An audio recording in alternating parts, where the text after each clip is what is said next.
Hello, this is Jeff Nyquist, and with me is Alex Benesch, and here's another edition of Friends and Enemies. We're going to continue talking about the influence of conspiracy theories, how they affect history, ideology, how they're used by intelligence services, and we're going to talk about UFOs and conspiracy, and how these stories have been manipulated. And we're going to perhaps touch on different UFO conspiracy claims, and we're going to touch on, of course, how this has sort of linkages to the old traditional conspiracy theories. Alex, welcome to the broadcast.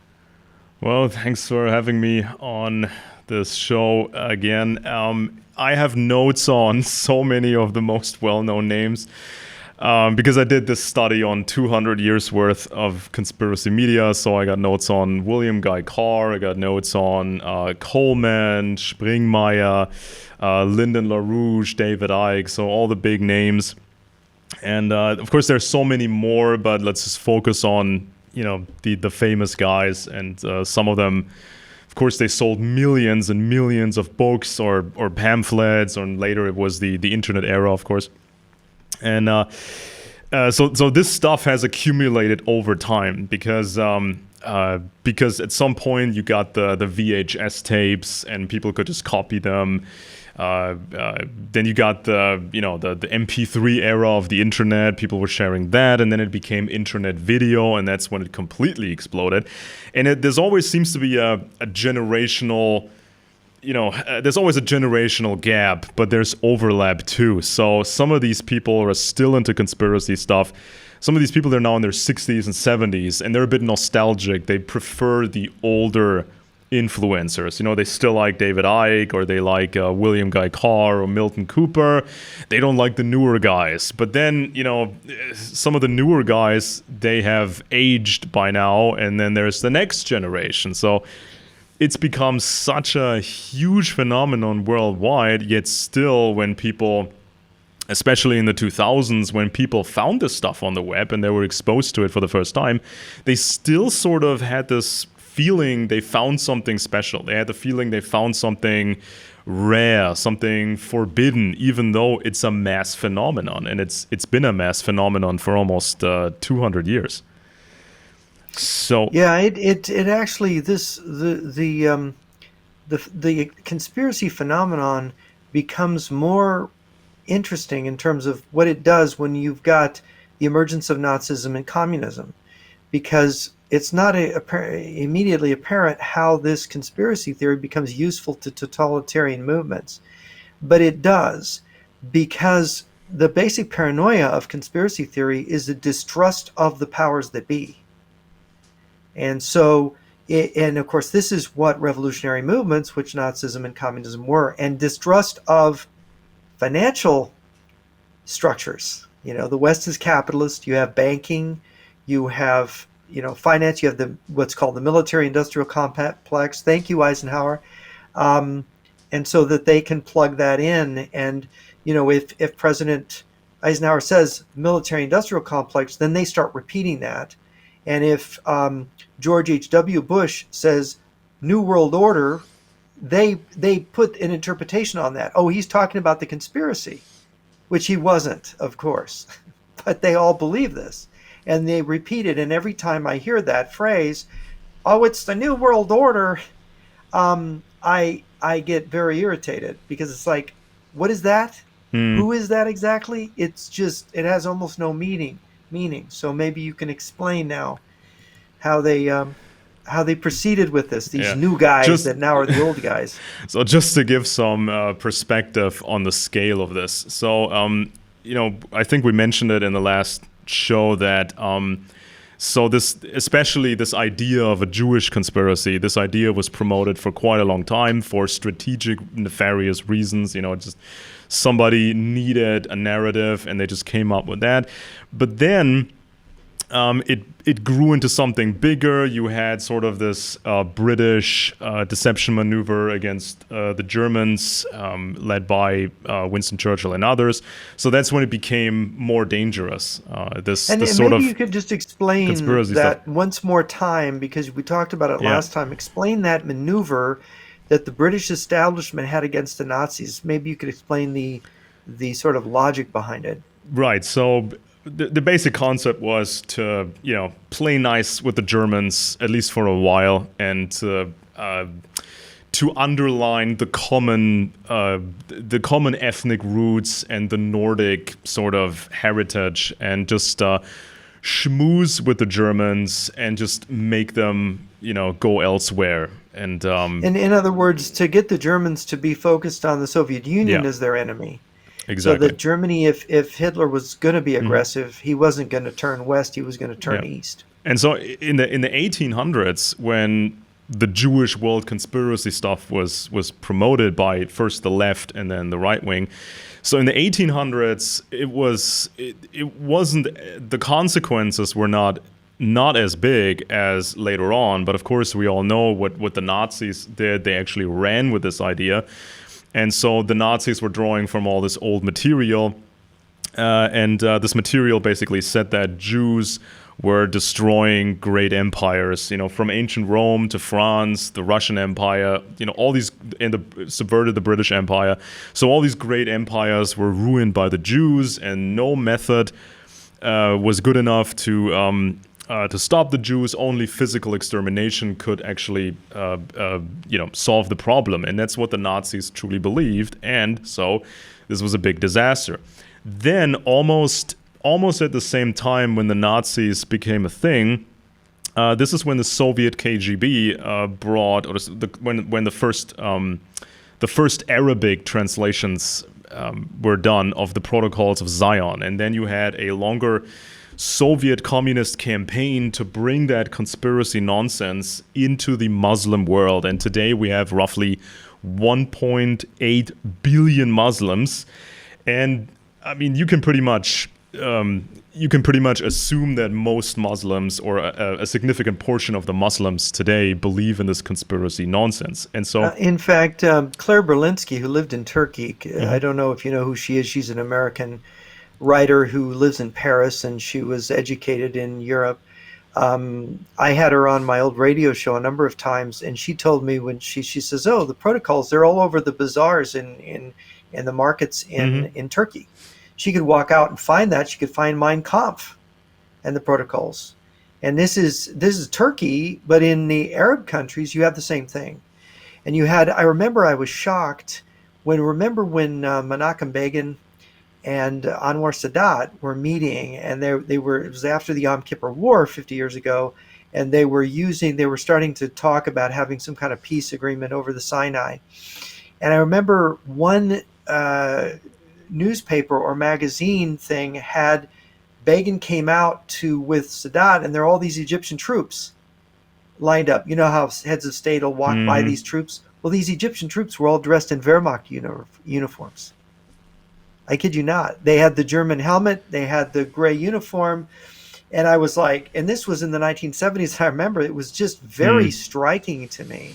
Yeah, and so that this was. I mean, in the United States, there isn't that much Muslim migration, but here in Europe, it's different. So there's quite a few Muslims here, and they tend to believe that Europe is secretly run by the Jews. So that means every Christian in Europe is viewed as a collaborator of the Jews or stupid.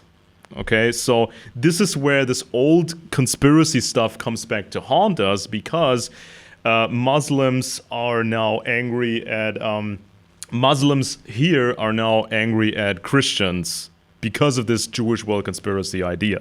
And so, of course, you look at America. The Nazis viewed America as controlled by the Jews. And of course, this is exactly the idea that America is just a Zionist puppet, and you've got this abbreviation ZOG, which means Zionist Occupied Government. Yeah. Right, which they believe America is. And this is the kind of thing that it's really super toxic, but it's America's the great Satan and Israel's the little Satan, because Israel's the smaller Jewish state and America's really the big Jewish state.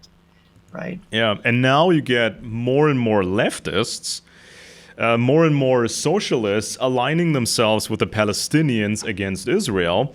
And now all the stuff is coming out that was pushed by Lenin and other communist leaders. So it latched itself onto this conspiracy mythology. So you got Muslims who are, enraged at Europeans now because of this stuff. You get the leftists who are mad, and if you don't agree with the communists, basically, they hate you as well.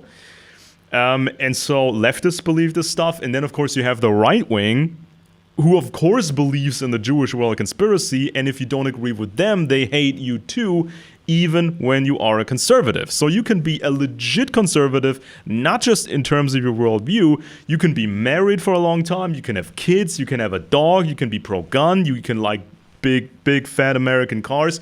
You can be the quintessential conservative, but the extreme right wing, they will still hate you if you don't agree to their idea of who runs the world and has, just controlled the last 300 years of history. So Muslims hate you, communists hate you, extreme right wingers hate you, and so you get this mass of angry people. And because Russia is so dominant when it comes to conspiracy narratives these days, you can kind of understand how dangerous this stuff can get. So you can become an enemy, even though you're not Jewish. You can become an enemy, even when you're. No, I have been called by these anti-Semite extremists. I've been called a traitor.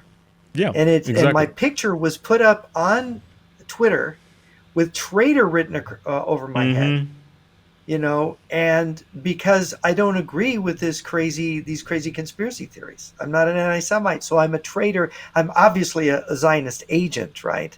Although I have never been a Zionist. I'm not a Zionist. I think Israel should be treated fairly. I don't believe they should be wiped out. Yeah. I don't like anti-Semitism, but I'm not, I'm an American. I'm for my country, right? Yeah. And so any country that is aligned with my country, they're good. I mean, some people actually thought the end of World War II would mark the end of traditional conspiracy mythology, because so many Jews had been killed, and the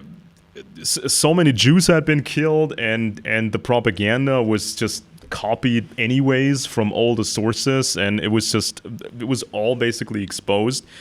And so people thought this was the end of conspiracy mythology, but then it became bigger than before during the Cold War.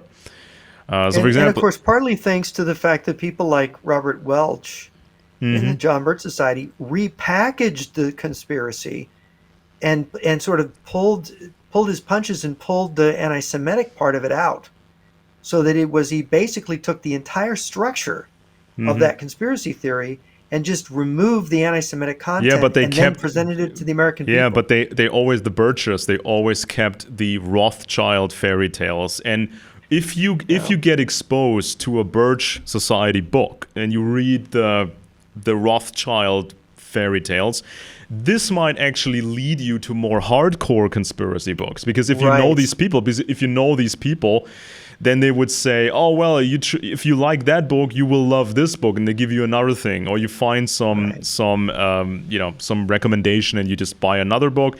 And if you get another book, it has advertisement in it for more books. This is just like the old YouTube algorithm, where you start with one video, which is not hardcore, and then you get more and more crazy recommendations. And before you know it, you're into the most crazy material ever. And so there was this guy called William James Guy Carr, and he had these best-selling books like Pawns in the Game from 1955 and Red Fog Over America, also 1955, it says. And apparently these books sold hundreds of thousands of copies.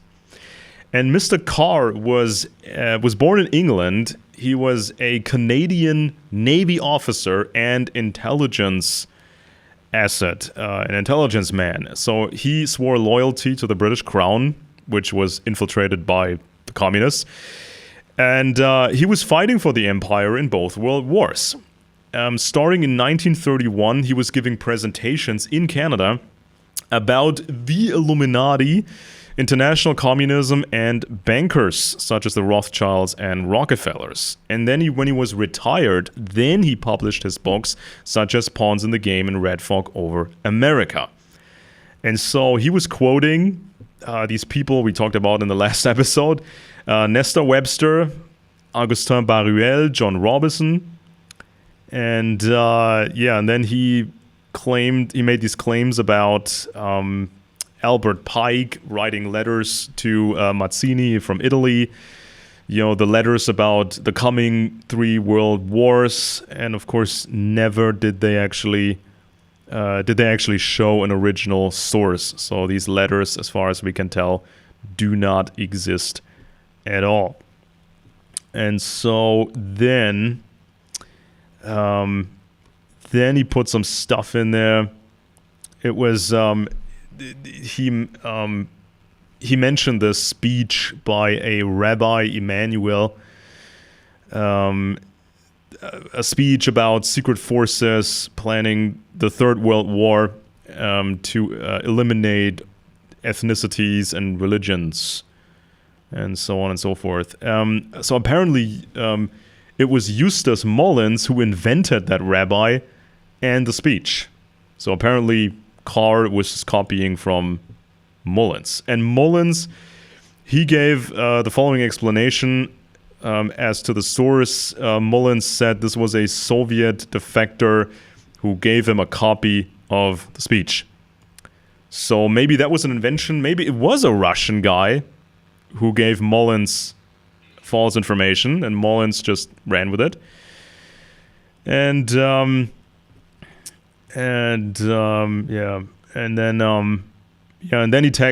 Carr talks about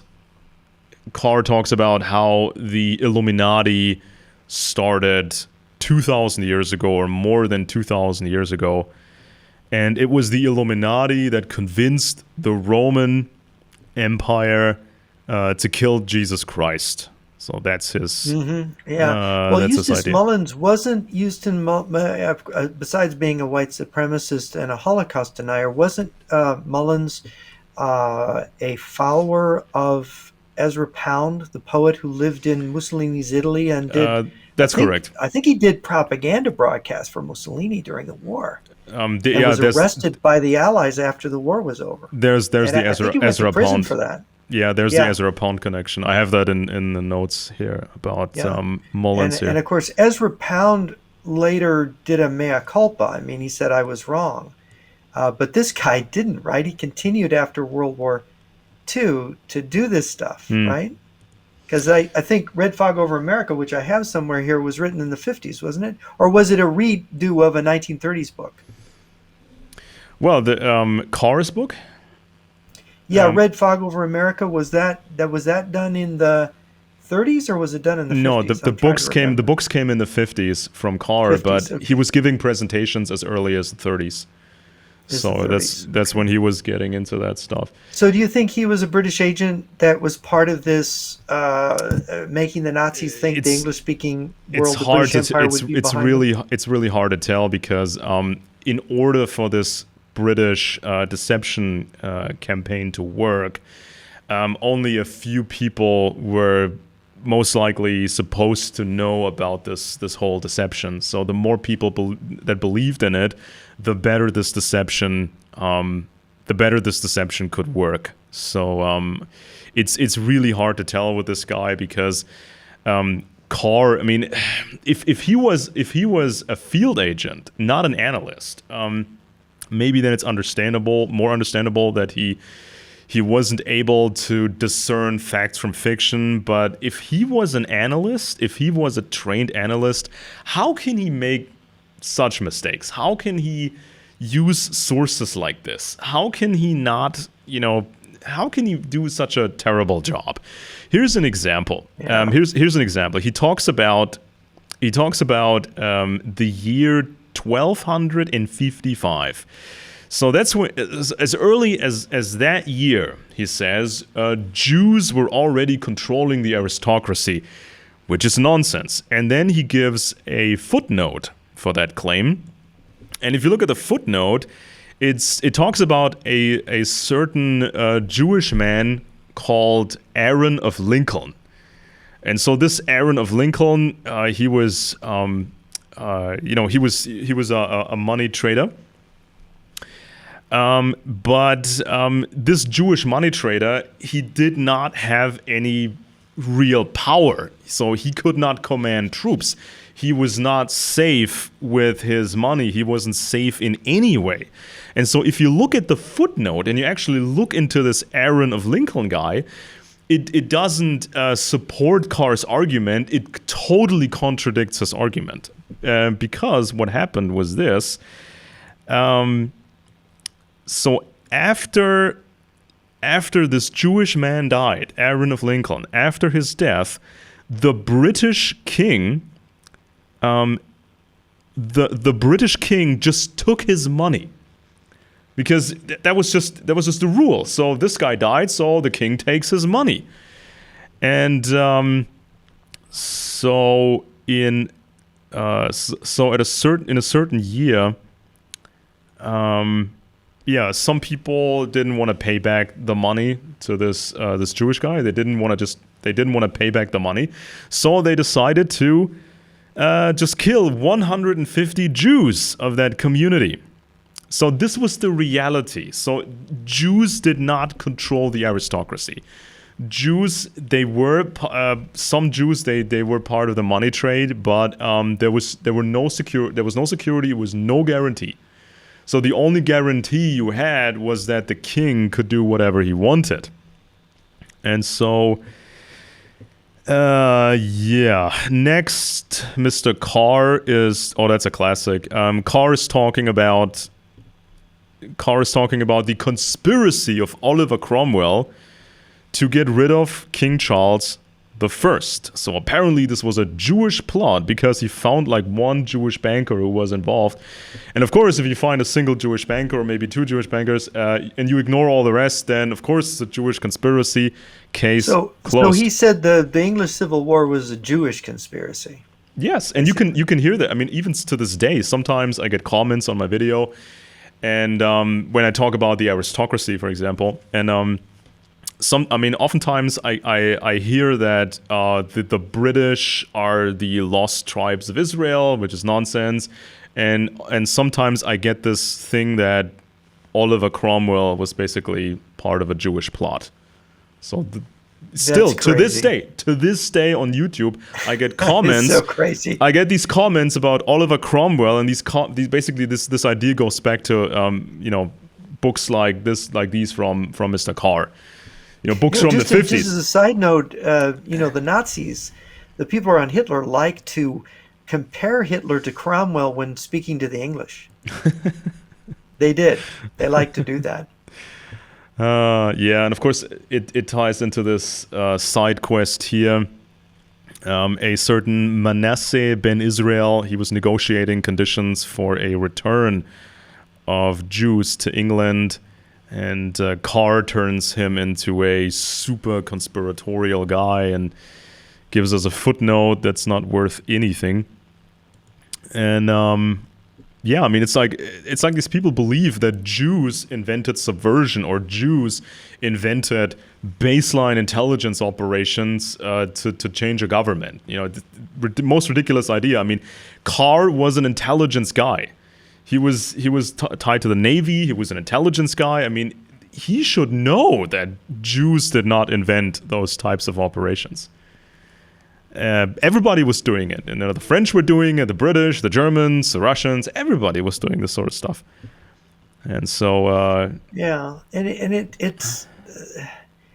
it's quite amazing. Of course, my take on people like Carr and Mullins is that they were sincere. They were crazy. And my experience of intellectuals from being in the university is that they might have the brain power to analyze correctly, but they don't have the intellectual integrity to do it.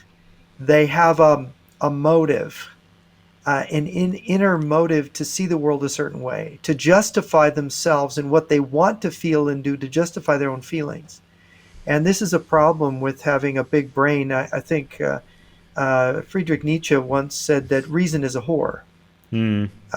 famously likened reason to a whore, because reason does not mean you have right will, that you're really seeking the truth. You could be using reason rather to convolute the truth and to spread a lie. And I think there's a basic disposition.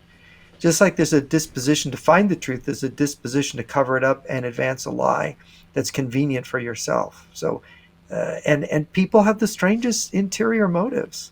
I mean, some of the Yeah. conspiracy people that I've known who are nobodies, they're absolute nobodies. Their passion for the conspiracy is just beyond all reason. And probably you living in Germany, you've run into these people who believe in the old National Socialist myths. Yeah, but It's if like you can't even talk to them, right? but if you talk about let's say the Cromwell era, you got French intelligence, you get Catholic intelligence networks. You know, they're trying to gain control over Britain, and then you get you get counter espionage and all this stuff. So you had Catholics, you had French intelligence networks, you had German intelligence networks, you had the Russians, you had all the these Jesuits different networks who were supporting the Stuarts. Yeah, right? you had all these. I mean, all these different networks, and you can't just reduce it down to these. Louis the 14th and the French coming into Ireland and trying to effect rebellions in Ireland. Exactly. So it's just like people really oftentimes don't know what they're talking about. They seem knowledge to a layperson. You know, they name drop. They seem to link all these things together. But the more knowledge you can see right through this stuff. Because the reality is so much more complex and interesting. Yeah, they don't want to read. That's the thing about, we've said this before about most of these people who believe in conspiracies. They don't read regular histories. They hate books. They hate regular books. It's like, these are the lies, like all the great historians just were all involved in the conspiracy too, right? Yeah, they were also like lying, which is just outrageous and arrogant to think that all these people are dishonest and they're the only honest ones and they're the only ones that are really learned, when it's just the opposite. So then we got Eustace Mullins and his book on the Federal Reserve, the central bank. So probably today more people remember the Jekyll Island book on the Federal Reserve because it's more mainstream. It's not anti-Semitic. But some people, they prefer Eustace Mullins' book, or they say Mullins came first and the other one is just a soft ripoff or whatever. I think Eustace Mullins, I think it was the first, significant selling book on the Federal Reserve. And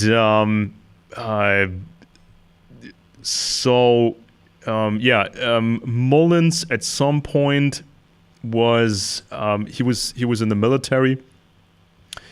In 1942, he joined the military and was, I think, attached to the Air Force, and wasn't privy to any secret material of great value. And then in 1949, he finds this weirdo poet called Ezra Pound, who was basically locked up in a loony bin. And supposedly this Ezra Pound guy recommended to him, go look up the central bank Federal Reserve. So next in 1949, wasn't it, that he recommended that? Yeah, 1949 he found this. Yeah, because after the war, Pound kind of was locked in a loony bin somewhere. Was it in the U.S. that he was locked? But he must have been locked up because he knew the truth, right? There's no other explanation for him to be in a nut house other than he knew the truth, and the conspiracy was locking him up. I mean, a pro-Axis American who really, who was a propagandist for the Mussolini regime, and who after he was captured by the Americans, I think he make some kind of a pronouncement that he thought Hitler was a saint or something. Yeah, I have something here in my notes exactly. I think Eustace Mullins got into trouble for his fascist leanings at some point. He was so Mullins was working at the Library of Congress. And he tried to attach himself to Joe McCarthy.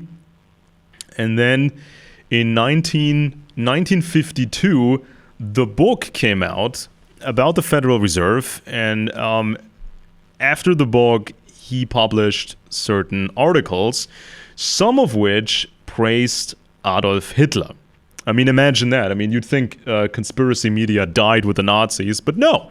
This guy just, just starts praising. This guy just starts praising Hitler.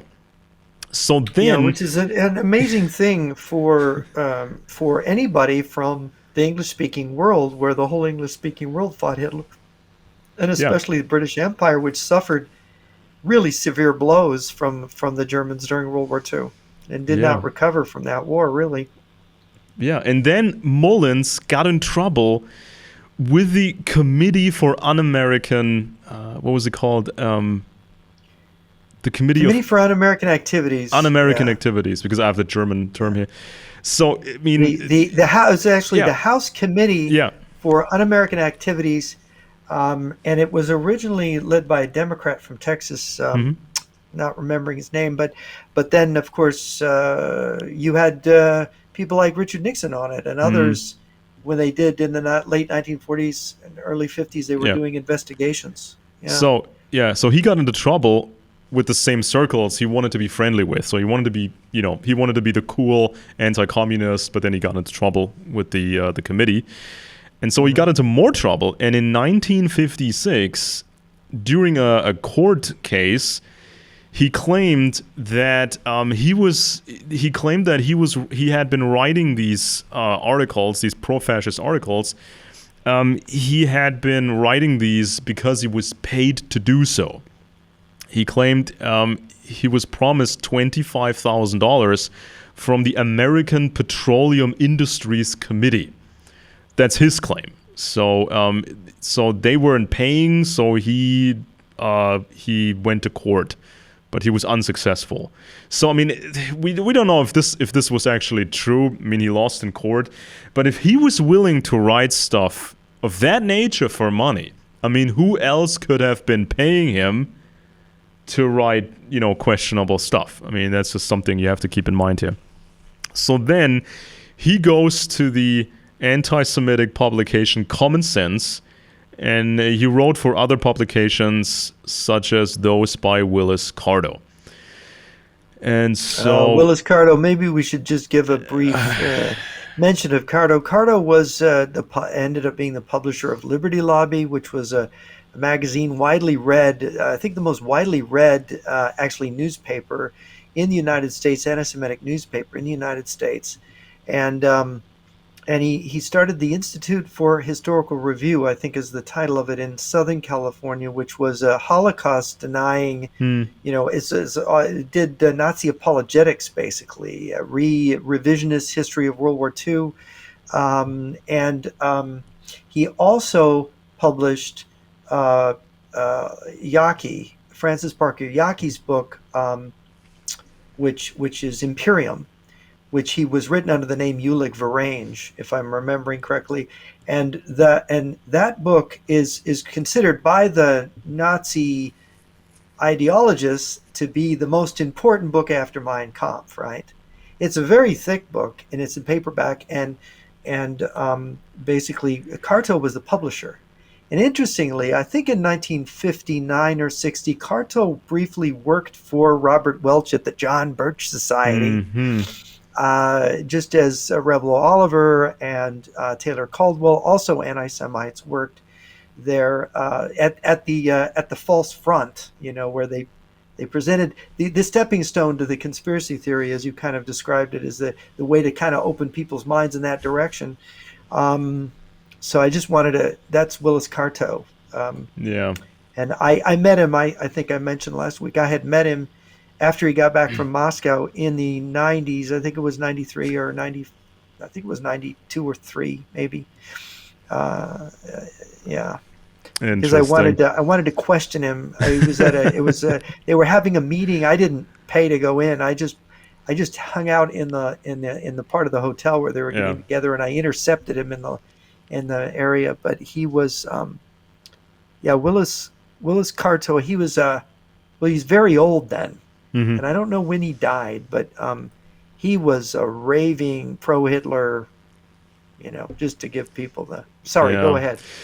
So, in the following decades, the book about the Federal Reserve was republished multiple times. At some point, it got support from the Texan oil tycoon Harrelson Lafayette Hunt, and so on and so forth. And there was also a German edition, believe it or not, like a properly translated German edition, but this edition was then banned by the German government, and subsequently all the copies were destroyed, and the author then claimed these books were burned because it sounds more dramatic.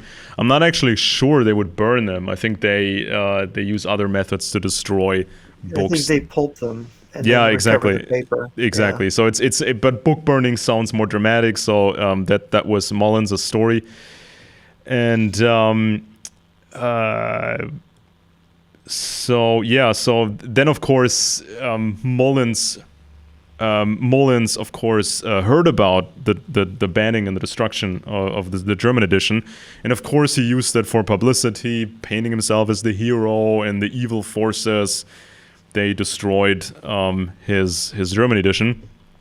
But of course, under German law, certain things are illegal, and so if you look at all these quotes from Mullins' book, you can find the core fairy tale.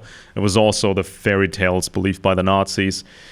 And so the Jews not only controlled Britain, the Jews also controlled the United States, and he says that the Bank of England was basically synonymous with Nathan Meyer Rothschild. And so he obviously didn't know what he was talking about. And and this goes on and on. And of course, of course, Mullins is using this fake quote that somebody had attributed to Nathan Rothschild. The famous, "I don't care who sits on the throne of England. The person who controls the money controls the British Empire, and I control the money, har, har, har." Of course, no source has ever been shown for that quote, so it's probably completely made up. It's And apocryphal. yeah, and only later, G. Edward Griffin published his book, The Creature from Jekyll Island, and he just removed all the anti-Semitic stuff. Let me make it, G. Edward Griffin kind of started out in the late 50s, early 60s as an anti-communist presenter, and he has a very good on-camera personality, and he really Hmm. carries conviction, but he got drawn into the John Birch Society interpretation of things.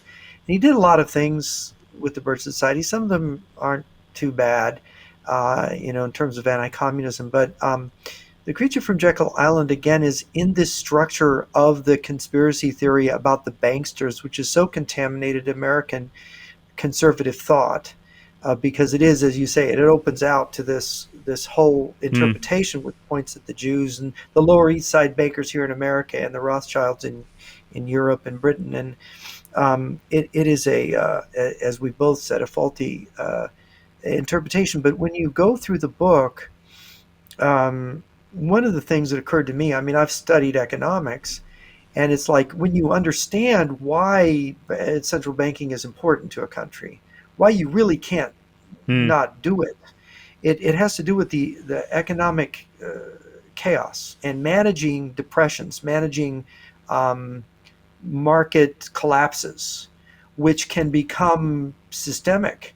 You go back to I think it was 1872 when Grant was president.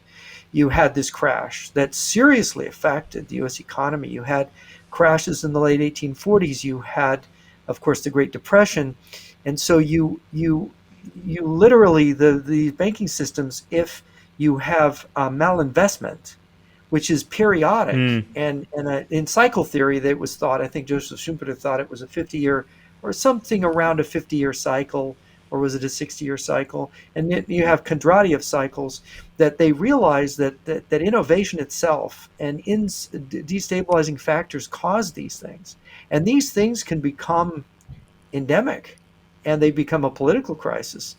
And so, of course, central banking can smooth these things out. Hmm. And but that was given as a reason, but the real reason for central banking is to manage debt and in terms of war. Because warfare with the new technology and mass warfare, you needed to be able to Scale up. manage Hmm. enormous scale of debt to actually get through a war. Because if you could get that financing, but your enemy couldn't, your enemy would lose the war automatically. Yeah. I mean, in Without the the money, you yeah, can't make the war. Yeah. during the First World War, Britain could sell these bonds all over the British Empire and the colonies, whereas the Germans did not have those kind of instruments, and so that's how that went. And also the Russians under the Tsars, they had nothing comparable to the British system, and so what the Russians had to do was they would just the Russians were mortgaging anything they had, the territories and mining and all kinds of stuff. They were just leveraging everything to get loans from France and Amsterdam and places like that. So this is why the British built this modern system, the fractional system. And so fractional banking in itself is not some devious Jewish invention. It was just the institution that worked best for empires at the time. And also for context, I mean, the previous central bank in America, the so-called Second Bank of the United States from 1816, this central bank was not created by blood-dripping Jews. It was created by U.S. President James Madison, who worked with George Washington, and U.S. President James Monroe, who fought in the War of Independence. He made Nicholas Biddle chief of the central bank, and Biddle's whole family was involved in the revolution. And And of course, the U.S. bank idea of having a bank was very, the genius of the American Revolution was, and of George Washington was Alexander Hamilton, the first Secretary of the Treasury of the United States, and you see his face, I think, on the $10 bill. And Alexander Hamilton is a very important person because he understood what if America was going to be able to defend itself in the future, and if it was going to be able to raise armies and have a navy in the future, which he envisioned, and it was going to be this, he thought, we're going to have this unified country that's going to cover this continent. It's going to be from sea to shining sea. I mean, they had this kind of hope, even though, the Louisiana Purchase was in the future, and of course, Hamilton had died in a duel before that happened. But this kind of thinking, this advanced thinking that Hamilton had, visionary thinking, was extremely important. Of course, Hamilton was a Federalist. The Federalist Party lost in the election of 1800. The Federalist Party ceased existing after that. But this original Federalist vision was really quite good. But the populace in the United States, the Democrats, the people who wanted America to be a democracy more than a republic, and wanted the people to be the deciding factor, were suspicious of finance, suspicious of, and Jefferson he thought just a country of farmers is all we want, because cities and money corrupt people, right? And this was kind of the debate of the times. And of course, if we were only going to be a nation of farmers, we would probably ended up being taken back over by the British again, right? Yeah, something like that, yeah. And so the previous central bank, the Second Bank of the United States, 20% of the shares were owned by the American federal government, and the rest was spread out with 4,000 private investors, 1,000 of which were Europeans. So, of course, you had a certain danger of British intelligence, and of course, the old aristocracy, which is basically German anyway. You had the danger of these old circles, just doing nefarious operations in the United States because they wouldn't let this go. So this is like one thing that the conspiracy buffs, at least partially, somewhat got a bit right. That forces from Britain actually tried to infiltrate the United States. But these British forces were aristocratic intelligence networks, these old aristocrats, not Jews. You had some Jews working for the aristocrats, Right. but that's just it. Well, So, back then, I should also mention, yes, there was one of the things about Washington and Hamilton that the populists in the United States, the anti-federalists, they thought that they were, Washington wanted to be a king, and they thought that they were working for the British. Some people said they were traitors, that they could see that in this banking scheme that there was a pro-British element. And of course, when the Federalists were against the French Revolution, like the British aristocracy was, they also saw that as aligning. And a lot of these folks were pro-French Revolution. So you had kind of the Federalists were famous for kind of suggesting that Jefferson's party was Jacobin, American Jacobins, and some of them were. So you had this divide between the sort of revolutionary mentality in the French Revolution sense, the populist people's revolution, versus the guys that won the American Revolution around Washington. yeah. So the next person on the list here is called Lyndon LaRouche, and he even stands out among the weird conspiracy influencers. And this guy and his organizations, of which there are many, or shall I say front organizations, these groups were even pretty influential in Germany. So a lot of old school conspiracy buff circles, they were of the Lyndon LaRouche school, actually. And Now, why was he tolerated in Germany? In I West don't Germany, have we're the talking about. slightest idea. And what were his connections to East Germany, by the way, if you could Oh comment on God, that? oh God. Maybe we should. Well, it's this ideological roller coaster ride, really. I mean, Well, he so was originally a teacher of Marxist-Leninist yeah, ideology. yeah, It's and how then he really was at first. And then he ventured off into this in the United States in 1971. He tried with the help of the KGB to yeah, form the US Labor Party, which was described as a right-wing Marxist party. yeah. So Yeah. in 1992, LaRouche started an organization in Moscow, and his stuff was translated into Russian, and he was giving presentations in Russia. In the Russian parliament, he was allowed in Mhm. 1995 to present his report called "The World Financial System and Problems of Economic Growth," Mhm. and yeah, and so then How did he get so cozy with people so high up in the Russian well, system? I mean, to me, I mean, he and his organization, they were marketing themselves as intelligence professionals, and they prided themselves with having contacts on either side. So they thought they had these special communications channels, and this was kind of their stealth marketing. But Now, maybe you could tell us a little bit about what when he got going in the Lyndon LaRouche organization got going, the main one in the latter 70s and the 80s. What was he telling people? It was something about the Queen of England is narcotics trafficking and money laundering, and the Bushes and all yeah, these I other mean, people are involved in this. well, he's been the only popular conspiracy buff who's, or one of the early, one of the very few conspiracy buffs who actually mentioned the British royal family. Maybe besides David Icke in a completely different way, but this was very superficial. So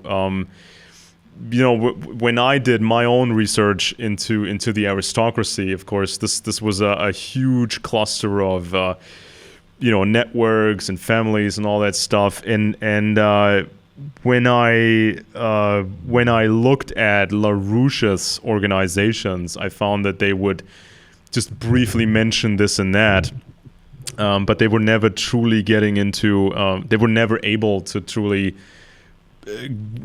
just reconstruct the intelligence history of past centuries. So this was all very slapdash and that sort of stuff. So, well, of course, and the purpose of this is, when you look at they were portraying themselves as right wing kind of mm-hmm, populist against the, so it was you could call it a kind of right wing Jacobinism or a right wing mm, Marxism, because there was a socialist undercurrent in the way they described the system, and of course they described Washington and London as being a gangster system, really, mm, right? Where the leaders of the West, and of course, as we know, Moscow has always been focused on their main enemy is in London and Washington, and the financial centers in New York, as an anti-capitalist, uh, communist organizations would. So it's really very interesting that was the enemy that LaRouche was pointing to, that was trying to rally Americans. And of course, this must have had a certain flavor in Germany. His wife was German, wasn't she? yeah, I think she's German, and they have these front organizations here, and there are quite a few of them. So sometimes There's an young people, institute that yeah, his wife runs in Germany. yeah, yeah. What's But it there's also called? there's also more front organizations, and so sometimes young people Hmm. get caught up in the stuff, and the parents, when they realize it, they don't see immediately that it is a LaRouche organization, so they have to do a little bit of So digging, there's and many of these groups then, yeah, front groups. there's also kind of a feedback loop of these LaRouche organizations, because they had this magazine called Executive Intelligence Review. And so, Oh yeah. so these LaRouche guys, they were reading books, and they did have some contacts. So sometimes they would put stuff into this magazine called Executive Intelligence Review. They would put some interesting stuff in there, and that's how they got themselves some credibility. Now he just died a couple of years ago, didn't he? I think so. Yeah, LaRouche? I I mean, he think he must have been died. nearly 100 years old. Yeah, I mean, I think he was a couple of years ago. I think he was invited to the Alex Jones show, of all things, Was he and on the show? I think he was on the show, which surprised Oh me. my goodness. Well, it But doesn't surprise me because Jones, this is what I heard, and I don't know if it's true, but there was the rumor going around that he was getting money from one of the LaRouche organizations, and he had a LaRouche guy on. What was his Webster name? Tarpley. Webster Tarpley, who showed up, who was on his show, interviewed a bunch of times a Oh few yeah. years back. And Webster Tarpley, though, then showed up in, was it May or June of 2016? He shows up talking about, with a leftist communist Marxist group, Hmm. talking about how Trump was just sort of the perfect bad guy Mm-hmm. to, and of course Jones is supporting Trump, ends Yeah. up supporting Yeah. Trump that year. But there is Webster Tarpley talking to Marxist groups like a Marxist. Yeah. I mean, I And think I. Tarpley was part of the LaRouche organization. I found that fascinating. Yeah, I think I mean, I don't know how long this was ago. I interviewed Tarpley because I think he speaks German, actually. I don't Well, it would. exact. I mean, if he was associated, I think he was associated with No, some of he worked those with. organizations in Germany that Yeah, were yeah, he LaRouche was also. I mean, organizations. yeah, I mean, Yeah. Webster Tarpley. He was. I mean, he spent time in Italy. I think he studied in Italy. He was into these left wing organizations, and he was publishing stuff Yes. about left wing, organizations and political Yeah. assassinations and stuff. And so was it him or the other guy that he hates? There's also another guy who is totally pro Russia. I just forgot his name, and I interviewed that guy as well. And one of them speaks German. I think it might Mhm. be Webster Tarpley. Whatever. But Webster Tarpley told me he was a big fan of Hillary Clinton. And I thought, why is this Mm, guy? Why is this guy a regular guest on the Alex Jones show? I just do right. not understand it. And so another regular, not that regular, but still regular guest on Alex Jones was Daniel Estulin. And Daniel Estulin, he put out this book on the Bilderberg Group, and I think Estulin was tied to, or had some ties to the LaRouche organization. And a lot of stuff in Estulin's Bilderberg book, a lot of things were quoted from this Dr. John Coleman book about the Committee of 300. And Coleman was accused of just plagiarizing stuff from the LaRouche publication called Executive Intelligence Review. So it's this feedback loop of LaRouche putting stuff out, people just take their magazine and rip these ideas off and then put out these conspiracy books.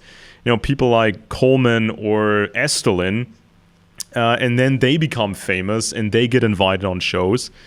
And then, of course, Webster Tarpley. I mean, he was quite popular for a time. The way I read it, and you can see if you read it, I read the LaRouche organization as a Soviet front set up during the Cold War to kind of mix socialist, communist ideas with some anti-Semitic conspiracy ideas and other ideas that have been pumped in to create an anti-Western, anti-American, anti-British, anti-establishment impetus idea in people that are normally in Britain, America, Germany, normally would be on the right, to make them sort of right-wingers who have this left-wing twist in them. Yeah. That's the way I kind of read it. I never met Daniel Esterlin personally, I think. I never met him at one of these Bilderberg conferences in Europe, but when I read his book, Esterlin's, what was it called? I don't remember the English title.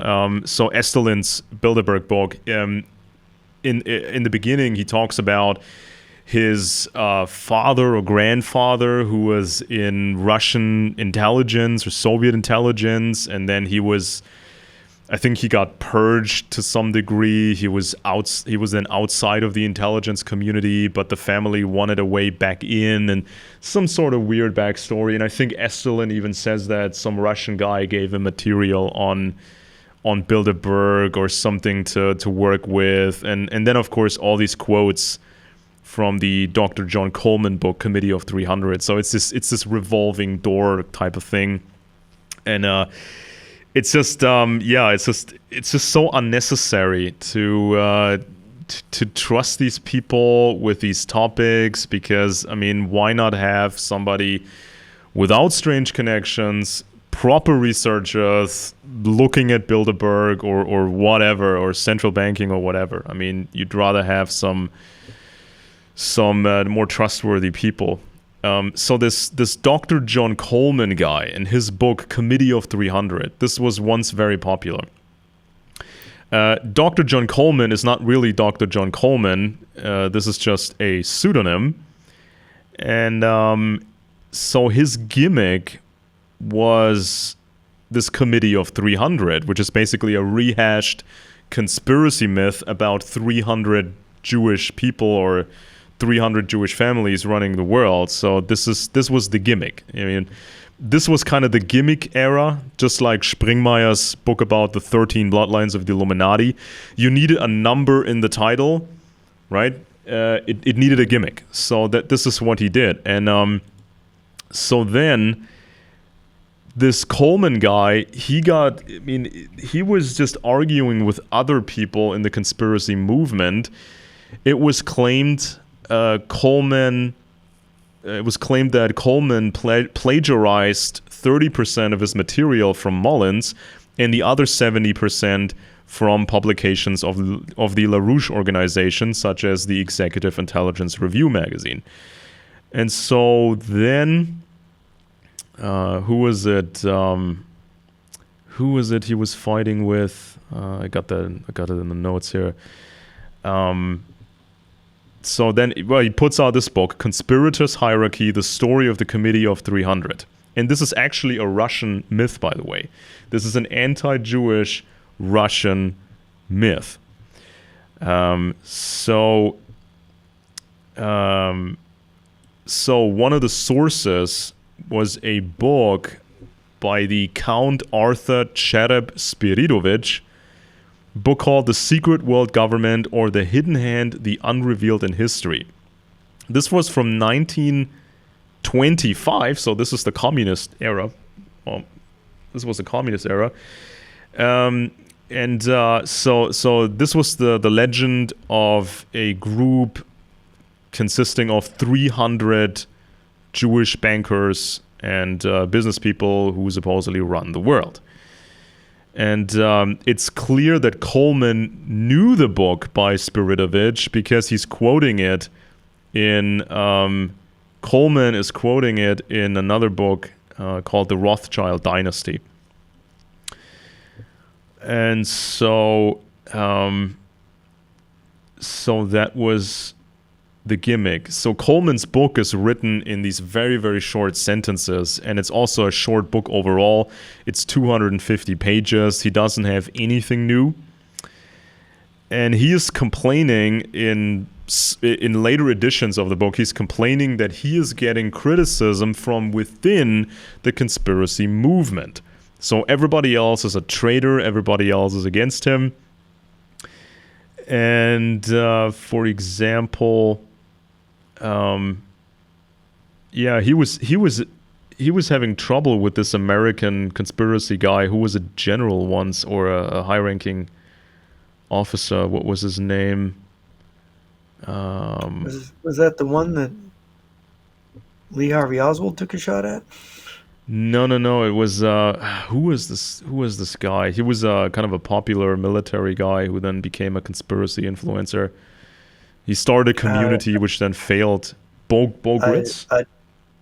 Bo Gritz, I think. Bo Gritz was a colonel, I think. I don't think, was he colonel. a general? I'm not sure, but I think he was he was arguing back and forth, I think, with they set up there was some pretty crazy stuff over there. I never really followed him closely, but I would notice my readers would, 25 years ago, when I first came out, people would be mentioning him all the time and would be sending me stuff that just sounded a bit crazy. Yeah, and so if you read this Coleman book about the Committee of 300, he's just name dropping organizations and making up these links between them, and none of it makes much sense. So, for example, he says the Club of Rome has its own private intelligence agency, and all U.S. intelligence agencies work with this Club of Rome agency, but also the KGB and the Mossad. And the only intelligence service which is not under control of the Club of Rome was so the only one not controlled by the Club of Rome was the East German intelligence agency, which he calls the Stasi. He spells it STASSY, which is, of course, complete nonsense. So, first of all... Stasi with an SI at the end. Yeah, I mean, Ministerium für Staatssicherheit, abbreviated Stasi, right? I mean, if you know your intelligence agencies, you wouldn't make that mistake, or you would catch the mistake if you just phonetically get something wrong. I mean, you would catch it at some point while proofreading. Just half-baked. Yeah, I mean, it's just like, why would he get one of the most infamous intelligence agencies? Why would he get it so wrong? And also, why would the Stasi be not under control of this Club of Rome thing, but everyone else? What made the Stasi so special? Because they're obviously the good guys, right? Which makes none of it makes any sense. Why would the KGB be under control of the Club of Rome, but not the Stasi? It makes absolutely no sense whatsoever. And so, this is kind of pretty stupid. Yeah. This is kind of how he writes this book, and it's just he's jumping from name to name, making up these connections. So, for example, he says the Club of Rome played a key part in the Cuba Missile Crisis. Oh no. And the Club of Rome, the Club of Rome also tried to pitch the idea of FEMA to President Kennedy.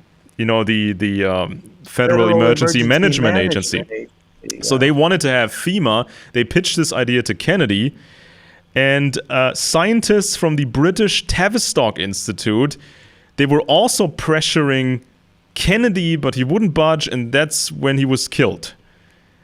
And So then, Kennedy was killed by the Club of Rome then. because of FEMA, because he wouldn't allow FEMA apparently. So then, these Oh no. Tavistock, it goes on like this. So then the Tavistock people talk to NASA, the National Aeronautic Space Agency, and they got the mission from NASA to conduct opinion research about what people thought of the space program. And all of that shows the power of the Committee of 300, right? And so this is, and he says the Queen of England was. And they're 300 what again? They're Well, 300. it's a secret committee of 300 people. He's not saying 300 Jews, but that this is where the myth comes from. It's an old Russian myth. Sure, And so, of course. and then he says the Queen of England is at the top of this. That's what he says. And he's just putting together stuff that he read somewhere else. So especially this Queen of England thing is basically from this superficial view is basically from the LaRouche organizations. And Yeah. so yeah, it's like a marketing gimmick. Committee of 300. I have to say, that American lawyer that they made that defended that fellow in Atlanta who was accused of doing the bombing of the Atlanta Olympics back in what year was that? 20 years ago or 16 years ago, whatever it was. They made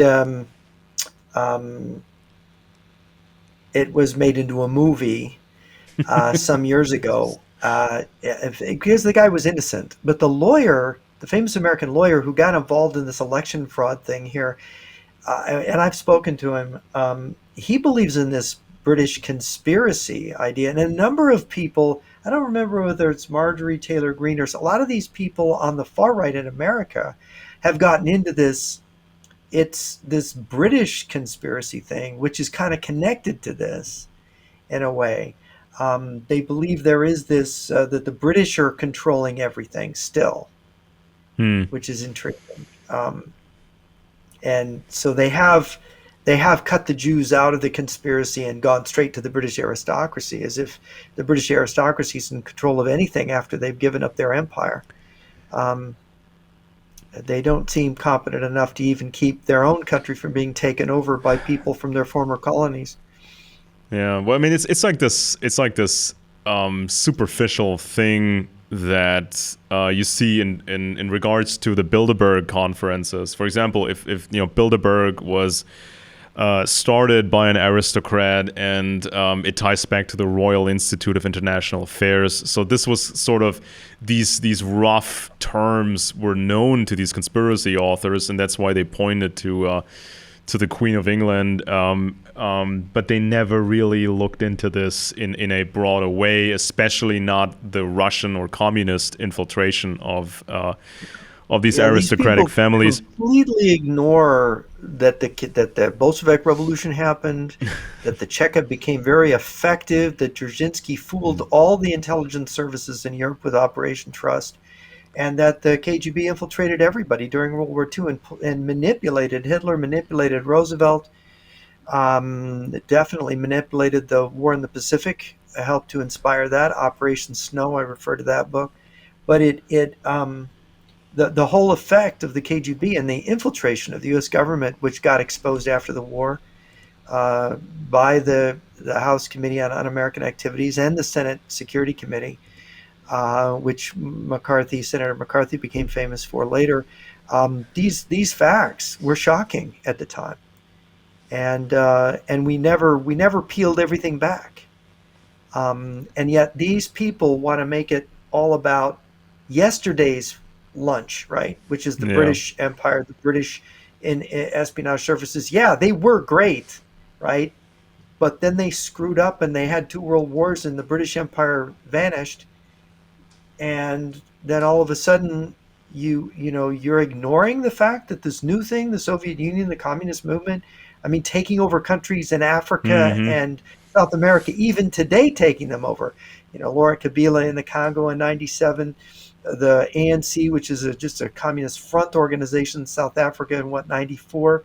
You've got Nicaragua now under Ortega. You had the Cuban Revolution. You've got Lula da Silva in Brazil. You've got these far left presidents in Chile and Colombia now, and in Peru, the Marxists are fighting amongst each other over controlling the government, and you've got Evo Morales in Bolivia. I mean, it's just they're taking over everywhere. Marxists are, and yet you don't hear boo. It's the Queen of England. It's the Jews, or it's the British, or it's the Martians. We should get into that too. Yeah, The I mean, the aliens from Theta Reticuli are taking us over. yeah, I mean, if at least if they had actually managed to, to point out the infiltration of Britain by the communists, especially once you get to the aristocratic people and the KGB recruits these aristocratic people, KGB gets access to these older aristocratic networks, and that becomes a whole different ballgame. But I mean, to reconstruct that would require professionals and not some people who think that the Club of Rome runs, these intelligence agencies, but not the East German Stasi. But then they misspell Stasi, and it just becomes this.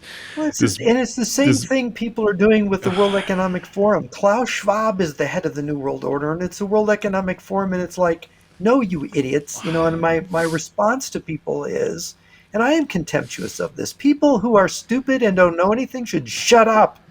And the World Economic Forum is just obviously a Marxist front. He's best buddies with Putin. He's best buddies with Xi. He says communist China is the model. Right? So who is Klaus Schwab? Is he really a banking syndicate frontman? No, he's got, when they interviewed him in his library, he's got a bust of Lenin you could see it behind him, behind his right shoulder. You could see this bust of Lenin in his library. It's like, the man has a bust of Lenin in his library.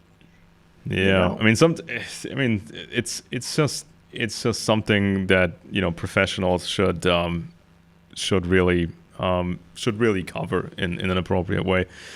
So next on the list, we have Milton William Cooper and his book, Behold a Pale Horse, which was a big hit in the 90s, and his radio show, and then, of course, his stuff ended up on the internet. And he was big into UFOs and aliens, and in the end, he got himself shot. This was a big thing in the 90s. I mean, I'm 39 years old, almost 40, so I was not, aware at the time, because throughout the 90s I was a young teenager. But some people really still remember Cooper, and they're sort of nostalgic. They like Cooper more than the newer influencers, conspiracy guys. And yeah, I had readers who were so big on Cooper, I had to go buy the book, and I read it, and it was just, I would have to put it down every so many pages thinking, oh my gosh, this it's guy. It's one of the worst conspiracy books ever made. He's an ignoramus, and he's just cutting and pasting from this and that. Yeah, and I mean, in the 90s, the whole conspiracy movement in the 90s, they had strangely lost interest in Russia. So they weren't looking at Russia. They were not really telling people about, communism is still alive for the most part. Some of them did, but only for a while. So in the 90s, you had a bigger influence of UFOs and aliens. So forget about communism, forget about the Russian aliens, UFOs. And Milton Cooper claimed he had access to the most important documents of all time. And so, his book became sort of the inspiration for the television show The X-Files. And it was, I think at some point, one of the most stolen books in America. And it was also, and it was also popular. Yeah, it was stolen from every place. From everywhere. So what you mean by that is people published pirated copies. I think, but they also stole it from libraries. They stole it from bookstores. It was stolen quite a bit. And it was also popular with African Americans, which ties back to this old Soviet infiltration or Soviet connections to the Black Panthers. and that sort of stuff. So quite a few rappers in the 1990s and the 2000s, when the next wave of hip hop happened, a lot of these rappers were talking about conspiracy stuff. They were quoting or name dropping "Behold a Pale Horse." And even recently, you had the African American artist Kanye West, who is a huge deal. I mean, he had this clothing deals with Adidas, the German Adidas company, for these sneakers. It was like a multi-billion-dollar industry, and so and the music. So he was the biggest thing. And then Kanye West, he just gets into this conspiracy stuff, and then he goes on the Alex Jones show, and he talks about that he likes Hitler, and all this stuff. He likes Hitler, and we need to talk about, he wants to talk about the good stuff that Hitler supposedly did, and all that. So this is still kind of the reverberations of "Behold a Pale Horse," the conspiracy book from 1991, and the effect it had on African Americans. So So this was kind of the trend in the 90s. So forget the communists; it's now aliens, and so which leads us to David Icke. Yeah, this was the other big guy. But Cooper, I mean, Cooper served in the Navy, apparently, but it's not exactly clear in what function. It was probably a low-level type job that he had, and so then he starts getting into the UFO movement, and he claims he had access to these incredible documents, and he also saw UFOs, like gigantic UFOs. And this was his gimmick. This became his gimmick. So, and he made it into a business, really, for himself. Yeah, he did. I mean, he tells the following story. I mean, this is from his Navy days, supposedly. He says, "Well, I turn around, I have my binoculars, and I see this giant disc just coming out of the water, and it's huge. It was a UFO the size of an aircraft carrier." This is what he says, and people generally have an idea how large these aircraft carriers are. So this came out of the ocean, flew into the clouds, and then it went back into the water. This is what he says, and this object did this for him. Yeah. This object did this repeatedly. So apparently these aliens, they managed to go through space, manage these incredible distances just to go, jumping up and down in the water in front of Milton Cooper. Like Flipper.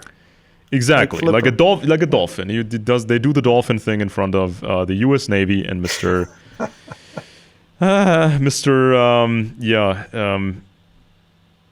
Mr. Cooper here. So then, he was so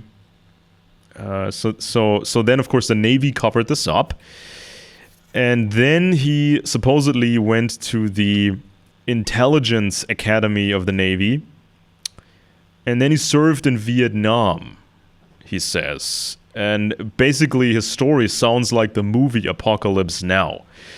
He claims he was given the Naval Achievement Medal, the Naval Commendation Medal, and the Combat Action Ribbon. His entire group got a Presidential Unit Citation, Naval Unit Citation, and on and on and on. And of course, he saw or heard UFO stories in Vietnam. And then he applied for a promotion requiring a new, higher security clearance. So they were questioning him whether he was already part of any secret society. So he, according to him, he confirmed that he had been a member of the Demolay Society. named after the last Grand Master of the Knights Templars. And so then he received a nuke security clearance. He calls it top secret Q, sensitive compartmentalized, which is not really the correct term. It's supposed to say sensitive compartmented information or special access programs, but whatever. So then, he left the Navy, and there was supposedly an assassination attempt against him. So he was run down a cliff in his car. He was run down a cliff, and then these two professional hitmen, they examined they examined him, and they thought he was dead, and they left. So professional assassins who don't make absolutely sure that he's dead, which is not credible at all. And so then he became sort of this anti-government activist. That's his story. And and in 1987, that's sort of when this UFO stuff became really popular. And he latched on to that. So initially, it was the UFO activists Bill Moore, James Shandera, and Stanton Friedman. They talked about these Majestic 12 documents, supposedly detailing the existence of a high-ranking political organization for the UFOs and relations to alien civilizations. Of course, these documents were fake. And and even the United States Air Force itself, to be precise, the Air Force Office of Special Investigations, FOSI, they spread false documents such as this Majestic 12 stuff. But these UFO activists were not able to falsify these documents. They thought they were real. And I might just interject. There's a book by Howard Bloom, who had written the book on the Walker spy ring. And it was one of the FBI guys that he worked with on that book sort of clued him into this Majestic 12 thing, where these researchers, UFO researchers you mentioned, fished these documents, alleged Majestic 12 documents, out of a slush pile of government documents. And of course, the actual formatting of these documents, the way they wrote the dates, wasn't the correct military way of writing dates. The whole formatting was suspicious. People looked at it and goes, no, these aren't authentic documents. But in the book somewhere, and it's been years since I read it, as I recall, he was finally told by people that they believed the Bulgarian intelligence service, then under the Soviet, Eastern Bloc, had planted those documents in the slush pile of Freedom of Information documents that they fished out of that. Because you can go and if you can get physical access to a pile of declassified documents, you could throw in phonies, right? Yeah. And then somebody finds it and fishes it out and go, oh, look, this is a declassified U.S. document. And so the documents are believed by many people to be authentic, but Howard Bloom's book tends to, although he's not absolute because he can't prove very much, but to me it's intriguing. There's a East Bloc connection here. Yeah. And so this Majestic 12 stuff was then revealed to be bogus.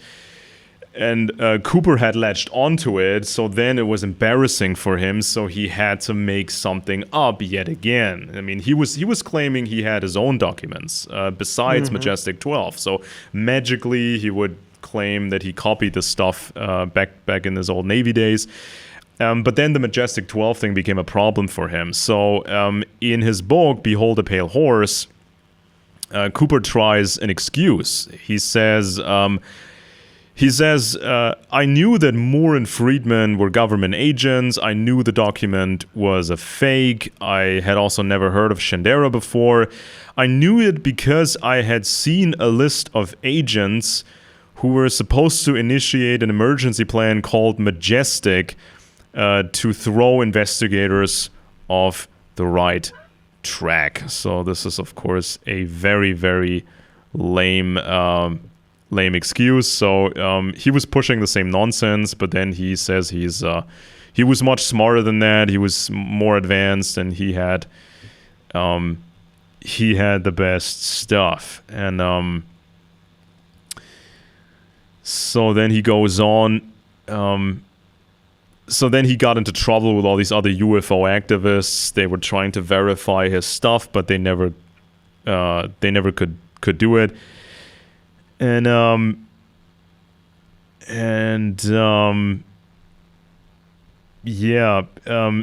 then I looked at all these different chapters of the book, Behold the Pale Horse. So I'm just going to give a quick rundown of the chapters. So almost nothing was written by Cooper himself, right? So he basically copied and pasted other material in there. Exactly. So the first chapter is simply the text called Silent Weapons for Quiet Wars. And this was supposed to be a technical handbook of the Bilderberg Group to control societies, but it's just a fake. This is nothing real, and nobody knows who faked this document. And so this chapter is just gibberish. So there's no rhyme or reason to this gibberish, and somehow the Rothschilds are the masterminds of this dark science. So it's almost like somebody who's schizophrenic or schizoid wrote this, Silent Weapons for Quiet Wars, but Cooper just copied it as his first Cooper chapter. Cooper may have had a mental illness problem because of the way he died. He died like a person with paranoid ideation. Paranoia, yeah. Mm-hmm. And so then, second chapter. Chapter number 2 is about secret societies and the New World Order. And I think this is one of the chapters that's actually made by himself, but he's just stringing stuff together without any coherent narrative. So he's praising the book Holy Blood, Holy Grail, it's funny. He claimed that he was in the Knights Templar successor organization, right? Well, he says Holy Grail touches on that. He claimed he was even ahead of the two authors of Holy Blood, Holy Grail, Bajan and Lay.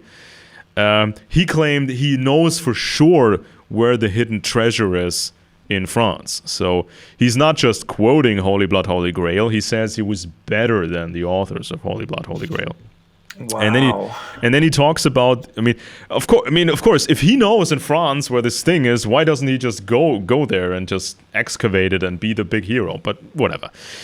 Well, because his grandiosity does not have anything to do with the truth, right? Right. So then he talks about the Order of the Quest, or the Jason Society, which is mostly a myth, and partially it was a scientific advisory body to the United States government. And in the sources or footnotes for this chapter, Cooper is listing William Guy Carr, which we already talked about.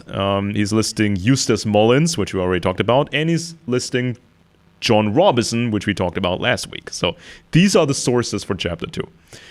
Then, chapter 3, again, not his own material. It is the oath of introduction to a not really specified secret order, meaning it's completely worthless. And the author of the text was a, quote, mother that claims her son was making this oath, but his identity must remain secret.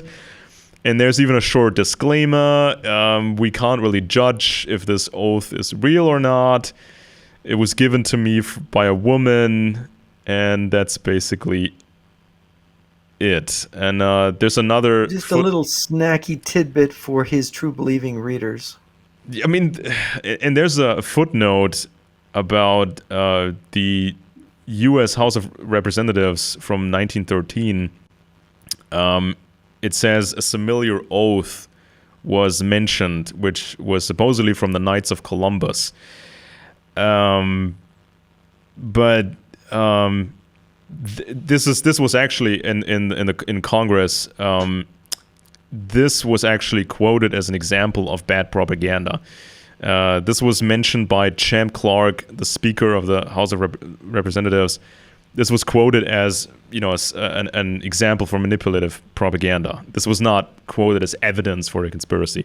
So again, chapter 3 is garbage. So now we're 3 chapters in, and it's 3 chapters of garbage. Chapter 4, the secret contract of Verona, which is also a fake. So let's just move on here. Chapter 5, this is just gibberish about the New World Order, and it's also copied from different sources. So let's forget about that. Gibberish from the New World Order. What from? Where from? Well, standard conspiracy stuff that he quoted. So this is chapter 5. Just something that he got. Yeah, okay. This is standard gibberish. And then chapter 6 is about martial law and FEMA. And one of the sources is an article by Herbert Quind from the LaRouche publication, Executive Intelligence Report. By the way, Mr. Quind later worked in IT for the prison system of Illinois, and a speaker for this, a speaker from state of Illinois said, "Well, it's okay that we hired Mr. Quind because Quind had actually been an informant. He had been spying against the LaRouche publication and gave this information to the U.S. Authorities." Interesting. Another source used by Cooper is the magazine Spotlight from Liberty Lobby. So that's chapter 6. I mean, as well as Carto's anti-Semitic. Newspaper. It's embarrassing enough to quote from a LaRouche publication, but if you quote from a guy who was actually spying against the LaRouche publication, that's even worse.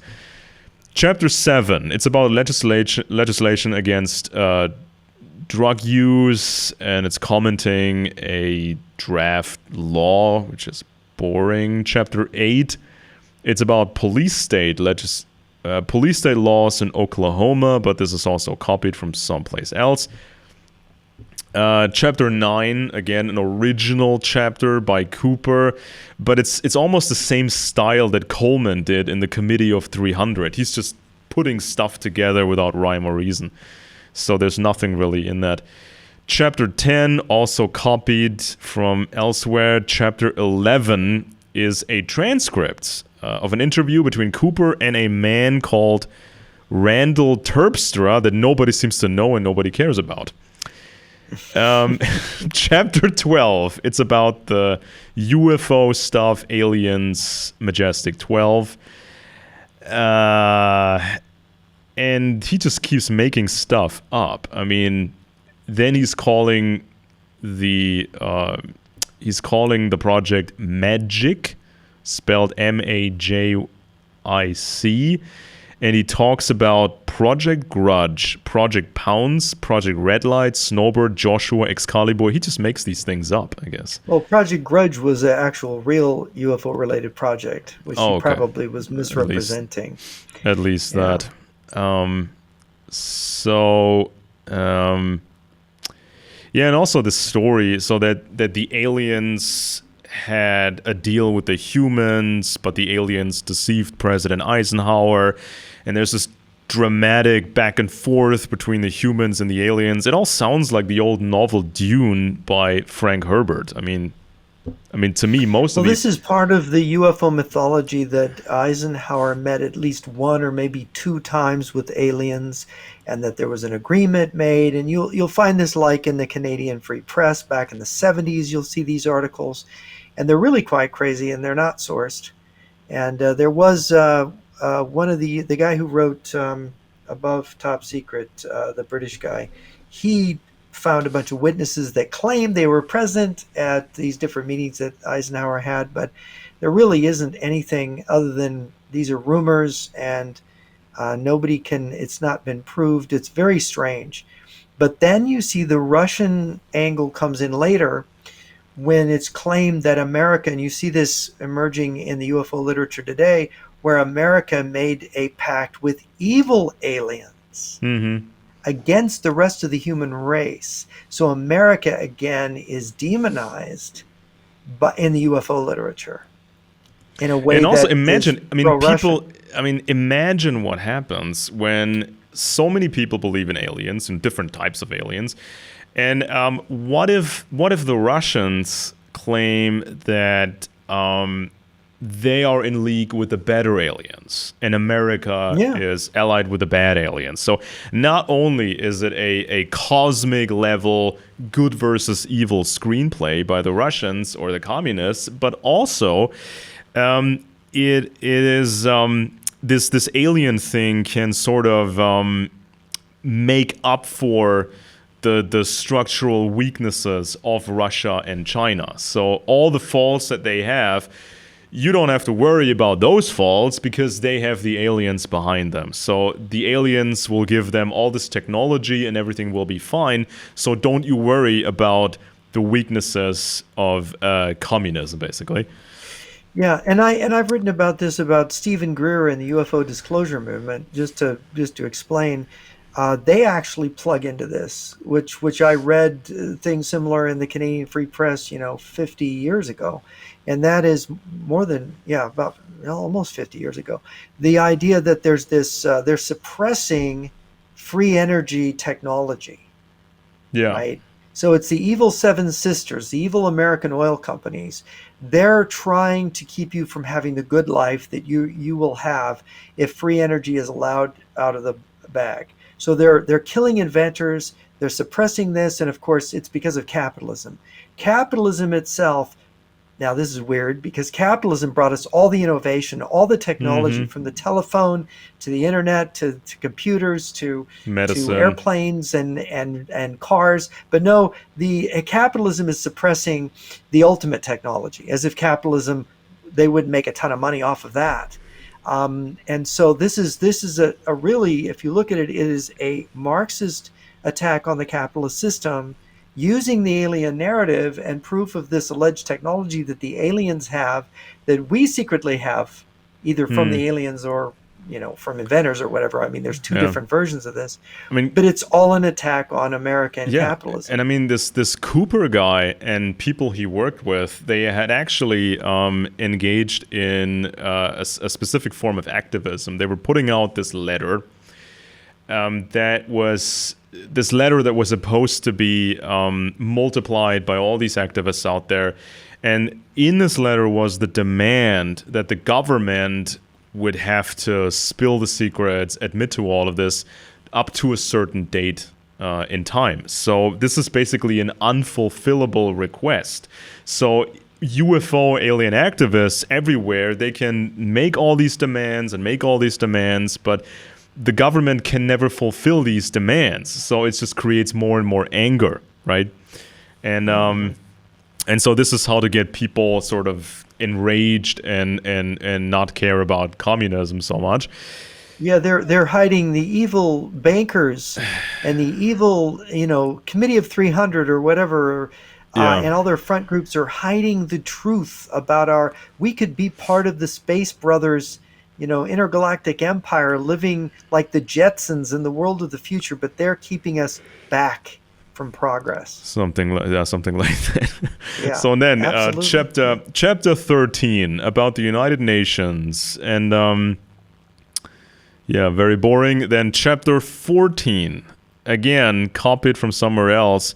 It's called A Proposed Constitutional Model for the New States of America. This was copied verbatim with no additional commentary.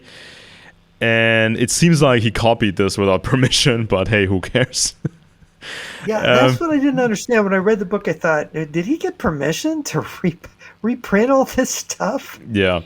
Oh, and that brings me to chapter 15, which is the Protocols of Zion. Yeah, he just reprinted the Protocols of Zion, specifically the translation made by the fascist organization called the Britons, going back to Henry Hamilton Benesch, whose father was aide-de-camp for Queen Victoria. And Cooper says the protocols go back to the late 1700s, And then in the early 1800s, the text became sort of public or leaked for the first time, and both of that is complete nonsense. I mean, he's off by about 100 years. Yeah, almost. he's off by a century basically, and we know the sources it was copied from, and there was even a German text, East German Prussian intelligence guy. I think his name was Gödele. He was also kind of involved in this stuff. But then it was copied from Joly's conversations between Machiavelli and Montesquieu in Hell. Basically. Exactly. A lot of it was cribbed from there. But then Cooper does sort of a trick that other people have copied. He says that the anti-Semitism expressed in the document, or let's say the Jewish hatred against everything non-Jewish in the text, he says that this was just a distraction. So this was just the Illuminati. It was about the Illuminati against everybody else, and they just made it seem like a Jewish conspiracy text for whatever because reasons, some reason. What it doesn't matter exactly what reason. He can't even read a straight conspiracy document as it was intended to be read. He can't just read a fake. He's got to turn it into a different kind of fake. I mean, at this point, we have about 100 different backstories, claims how the protocols came about. And most of these incorporate some sort of trickery. It had to be changed and, distorted and to some degree. It's the same as these UFO people when some UFO legend, alien legend gets busted. They claim, well, it's partially fake, but it's based on something real, or it had to be manipulated and made seem fake because of security reasons and whatever, but it's always kind of the same excuse. Well, that's what, when Hitler was shown the proof that the protocols were a forgery, he said, well, it doesn't matter. It's true in principle anyway, right? It doesn't matter, yeah. So, chapter 16. It's the story of Jonathan May. It's basically a text concocted by a fraudster who marketed himself as a hero fighting the central bank Federal Reserve.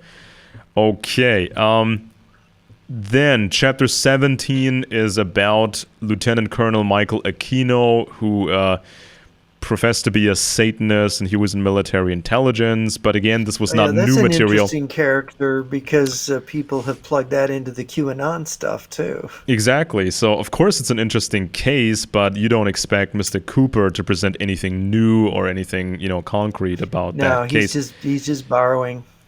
Yeah, and so this was the book. I mean, literally, this is the book. It's just copy and paste, a little bit of his own stuff, the end. So then he was doing this radio show until he died in November 2001. He did this radio show called The Hour of the Time. He was living on a hill in the little town of Eagar in the White Mountains, Arizona, almost at the border to New Mexico. And so he was recording this stuff and then sent a tape or he sent a tape to the radio stations or in Nashville, or he sent he was transmitting it through phone lines and sometimes through a satellite patch. And so he was marketing his book, his radio show, videos, and public appearances, and he became very popular with the militia crowd. And imagine becoming famous and making money, making a good living, I would assume, by having put together such a awful book with with no scholarship, just off the top of your head, confabulation, and then getting a radio show. And I mean, he was maybe even clinically mentally ill. It's possible. I mean, he was getting into trouble with his neighbors, and I mean, he was already a wanted person, I think, with the United States Marshal Service because of the tax stuff, and then then there was a warrant, or there was a warrant out for him. And this was not a federal agency. This was not, the super cops getting him. These were the local police officers from Apache County. I don't remember. Was it state taxes or property taxes he was owing? I don't have it in my notes here, but it was it wasn't something. I mean, it was a pretty basic thing. Hang on a second. So he was pulled over by the state police or by the county sheriff? Well, he was a wanted. I mean, the way I read this, he was a wanted person because of the tax stuff. But they really had no interest in confronting him because he was not important to them. He was not important to the system. And then he got into trouble with his neighbors, and that's when regular police officers went out there, and apparently he tried to escape with his car. He turned back, almost ran over a police officer, and then he opened fire, according to police, wounding a police officer. So then the police returned fire, and so Cooper then was dead. And I mean, nowadays on YouTube, there are channels like Police Activity. You can see all kinds of body cam footage. Many cases, you can actually watch them from the police body cameras, and you can see many situations just like this. Sometimes these people are drunk, sometimes these people are on drugs, sometimes these people are fanatics, sometimes these people are sovereign citizens, and they think that modern laws don't apply to them. And they do flee from police, they do open fire, which makes no sense, and then they get shot. So this is not something unusual. And so the government didn't care about him for years. And he claimed to be some sort of a militia leader, but he had no fighters supporting him whatsoever. And it was regular police officers that confronted him. And if the government had wanted him dead, if the New World Order mega alien Jewish conspiracy had wanted him dead, they could have killed him in a very elegant way. They could have, used a sniper. They could have just poisoned his food. They could have just grabbed him in a van. There would have been so many ways to disappear him, but no, it was a police shootout. And so that was... This is an indication of a paranoid individual who ran afoul of the law because of his strange political beliefs. Yeah, I mean, and even Alex Jones complained about him and said that he was an alcoholic and he was impossible to work with. And then, of course, Cooper started trash talking Alex Jones and so on and so forth. So these different people, they just argue among each other. Very typical. So then, and I think this is the funniest one. It's Fritz Springmeier and his 13 Bloodlines of the Illuminati. So again, this is almost the worst. I mean, it's not the worst conspiracy book because that title belongs to Mr. Cooper, but I think Springmeier's was the funniest. Unintentionally funny, I might add. Because Springmeier was such a genius. It was so first of all, in 1991, he published the book Be Wise as Serpents. And so he claimed this was from historical documents and confidential sources. So he claimed to have super sources, but was never proven he got any special sources whatsoever. And Be Wise as Serpents is a very, very long book. It's almost unreadable. It's just a cacophony. So it's not surprising that no publishing house wanted to print this thing. And it's inconceivable that powerful people gave him inside information, and he turns it into that book. So the insiders were as idiotic as he was. Yeah, and of course, these insiders, these powerful sources that he had, they also forgot to give him money to pay for somebody to actually turn this into a readable book, whatever. And so he then turned it into an unreadable book. Exactly, he was the master of unreadable books, and so then.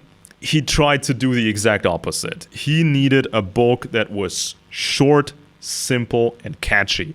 He needed a gimmick, something that you could easily memorize. So this was in 1999, and the book was Bloodlines of the Illuminati, describing 13 families which he believed were the most powerful in the world, namely the Illuminati bloodlines. The Astor family, Bundy, Collins, DuPont, Freeman, Kennedy, Lee, Onassis, Rockefeller, Rothschild, Russell, Van Dyne, and the Merovingians. Oh, these do not mix very well, do they? So Throw the Kennedys in there? yeah. Really? So Oh no.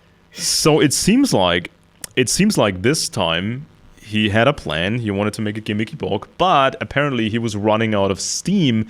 He was not even able to put out 13 proper sounding chapters. He basically got up to 9, and then he just faked the rest. I mean, he just What, did he run out of his psych med or something? Well, he just winged it. I mean, he had enough material and steam for like 8 or 9 chapters, but that was it. So he had to almost completely make up the rest. And and where did he get these? Where did this alleged Illuminati bloodline? He just made it up, or where did he get it from? He said these names were confirmed to him by his inside sources, which he never names. And the inside. so he's giving you a bit of biographical background on these families, and then he claims, according to the sources, they are the most powerful families ever. So the Astor family, I mean, today nobody cares about the Astors anymore, and I mean, at the time they got pretty powerful, but didn't the main Astor guy die in the Titanic? Yeah, I think one of them died on the Titanic, and some of these Astors then went back to Britain and became aristocrats. Yeah, exactly. Jacob Astor IV died on the Titanic, and the husband of his sister Helen was the diplomat James Roosevelt, half brother of President Franklin Delano Roosevelt. So yeah, it's a significant family. William Waldorf Astor moved to England, and in 1916 he became a peer in the United Kingdom. And now he was Baron Astor of Havercastle in Kent, and so on and so forth. Yeah, it's all very neat and interesting, but why that family? Why the Astor family? It makes no sense whatsoever to... Why the Kennedy family? That one just really doesn't make any sense. Doesn't make any sense whatsoever. A bunch of bootleggers from Ireland? The next family is the Bundy family. And so, yeah, the Bundys were involved in Skull and Bones. They were in politics, the intelligence agencies. They were advisors to presidents and defense ministers, and so on and so forth. George Bundy? Yeah, but it's just why the Bundys? Why not one of these many other American families? So we just don't know why the Bundys run the Illuminati, basically. Next, the Collins family. Why the Collins family? It makes absolutely no sense. Which Collins family? There's so many Collins. He doesn't even know. Such an Irish name. I don't know. He doesn't even know. I don't know. You don't know, and he didn't know. So nobody knows. And according to his special sources, there was a satanic meeting, and a woman from the Collins clan was sitting on the throne. They were sacrificing children and making plans. And according to the source, the Collins clan was even more powerful than the Rothschilds. And Springmeier was very proud to be the first one to reveal his secret. Any evidence? No, of course not. There was nothing. Those awful Irish Satan worshippers. I mean, this is one of the. This is every time. This is one of the chapters he probably had to make up because of time reasons, because he couldn't get it done, so he just made it up. Apparently, unbelievable. It was just the Collins family, more powerful than the Rothschilds. Okay, let's get to the next. Let's move on to the next chapter. the DuPont family, of course, famous for the gunpowder, and then I think it was the plutonium, one of the biggest chemical corporations in the world. You know, it's a very interesting family. I mean, especially the ties of the DuPonts to the Biden family, the family of Joe Biden. It's very interesting. Well, of course, from Delaware, all from Delaware, right? And I think, I mean, the first DuPont, who then he basically fled Napoleon, or the was it the later Napoleon? I mean, he fled France, went to the United States, and I think he may have been a British spy at some point against the French. But this is just speculation at this point. So the DuPonts, they're kind of interesting, and it's interesting to note that the DuPonts, they actually tried to copy the methods of the old aristocracy. They kept enlarging their family, and there's this one very critical book on the DuPonts, and I think the DuPonts now have 1,600 living members. So imagine the family parties, you know, and you meet all these people and you can't remember anybody. There's not a hotel big enough. You'd have to go to the Trump Tower, right? For that. No, one. I mean, according to this book, they have to have these color-coded wristbands to sort of give a basic idea what general line of the family they're from, and it shows you how big the real aristocracy is. You know, if you have 1,600 living DuPonts, imagine some of these other families.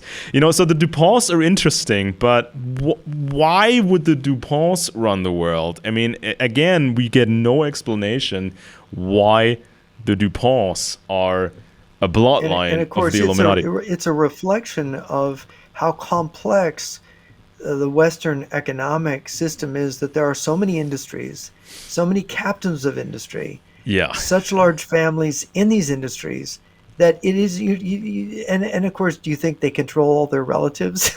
Do you think everybody's more goose-stepping in the same direction? It's just crazy. So, next chapter, a family called Freeman. Which Freeman?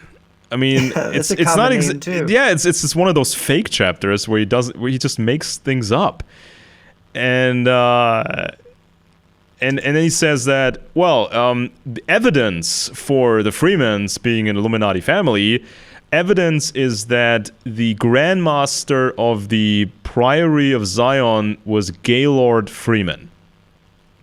But there was no Priory of Zion. This was basically just made up stuff, and so this was faked by a French guy at some point. So again, there's no evidence for any of that, and this goes back to Holy Blood, Holy Grail by Bajan and Lay, and that sort of stuff. So the Freeman, which is just nonsense. So the Freemen run the world, apparently. Okay, next chapter, the Kennedys. Springmeier even admits that too many people in the United States have the same name, and so that chapter is garbage too. Then the chapter about the Chinese Li family, which is one of the most common names in China. So why wouldn't he even try to pick an interesting communist clan in China? I mean, there are interesting communist families in China. Bruce Lee was anti-communist, anti-CCP, right? Yeah. So I mean, there's so many. I mean, if you want to pick a Chinese family, pick an interesting one to make up a chapter, but don't call it Lee. That's like saying, well, the Smith family from Britain, or the Joneses from America. I mean, there's so many people with that same name. So.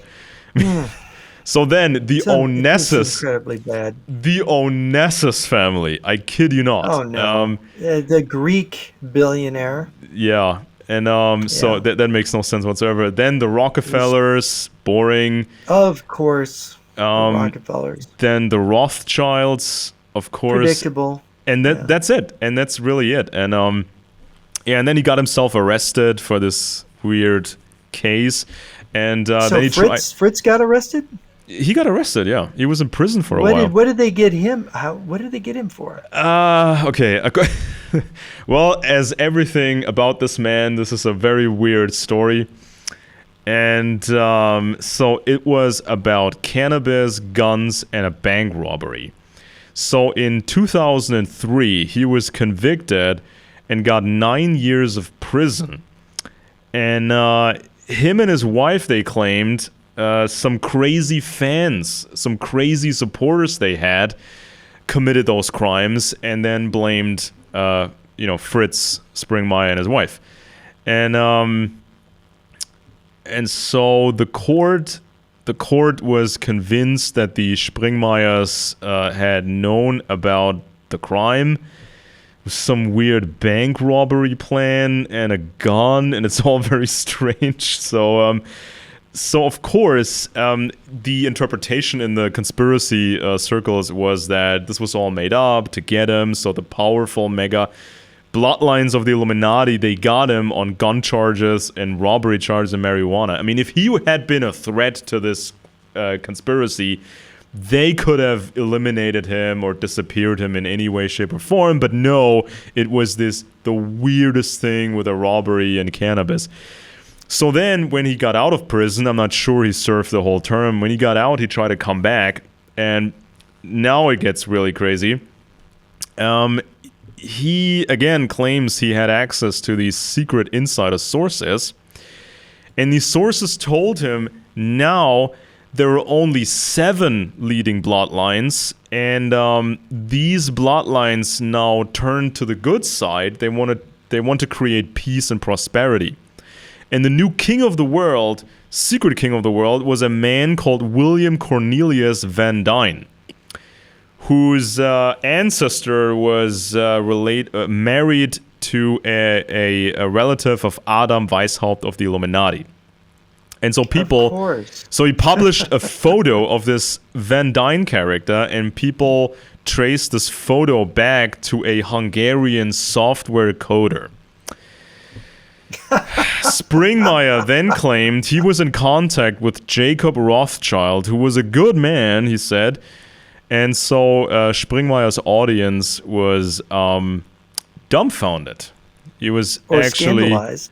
Dumbfounded. And then then Springmeier actually told the story. I kid you not. He told the story how he fell for a Filipino dating scam. So he was wiring thousands and thousands and thousands of dollars to these Filipino scammers pretending to be a Christian woman wanting to marry Springmeier, apparently. So this is what he shared himself in terms of information, so that he fell for this. Well, you can't cheat an honest man. Right. Yeah. This was completely nuts. So next on my list, I have Kathy O'Brien's Transformation of America. So this is the woman who claims to be a mind control victim, and her husband. And so satanic abuse, like the worst martyrdom you can imagine. You cannot top this. Nobody could ever suffer more than that. And so this basically became an early version of the Q conspiracy. So she claims that she had been programmed. She had forgotten about all this, and then she met this guy. And he had knowledge about mind control techniques because he was connected. And so he got these memories out of her, and that all ended up in a book. And so this book became quite popular. The famous Hollywood actress Roseanne Barr, she believes that this O'Brien book is real. And Roseanne Barr, I think she even was on the Alex Jones show recently. And she got into trouble a few times for drunken tweets, I think. And she got canceled. Barr or Roseanne, yeah, Roseanne Barr? She got canceled from her own show, basically, from the reboot of her own show. And so this Kathy O'Brien, she's the one that claimed to be part of the CIA's Project MK Ultra. And the Monarch program. I used to get readers saying, oh, you need to read this because you're not really up on the real truth about Mm, the CIA. mm, mm.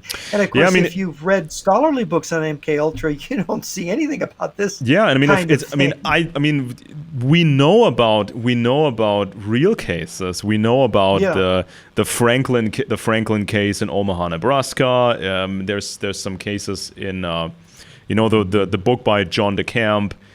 Well, the Then there, Franklin cover-up is yeah, about child trafficking in Nebraska and allegedly using it to control police and yeah, politicians and people infiltrate the Republican and Party is the yeah, allegation. and then we Yeah. had, and then there were some similar cases actually in Europe. Those are cases that are less known in America. I think there was big one in Portugal, where I think the most well-known television personality was involved in it, and so the case was dragged out for a long time, and but there finally were some convictions, and it's also reminiscent of the Jimmy Savile case in Britain, Oh, and that is a really interesting case, isn't it? yeah. Yeah, of course. And so we Yeah. know about the real cases, but not every Yes. case that's talked about, not every case is real. So, Satanic abuse and child, basically pedophilia, organized pedophilia. There's a real thing that goes on, yeah. but this Kathy O'Brien is giving us. She's just sort of either because she's maybe not mentally right. Now these are recovered memories, right? She doesn't remember this without Was it under No, hypnosis she recovered these? yeah, I'll get to that in a second. So Okay, all right.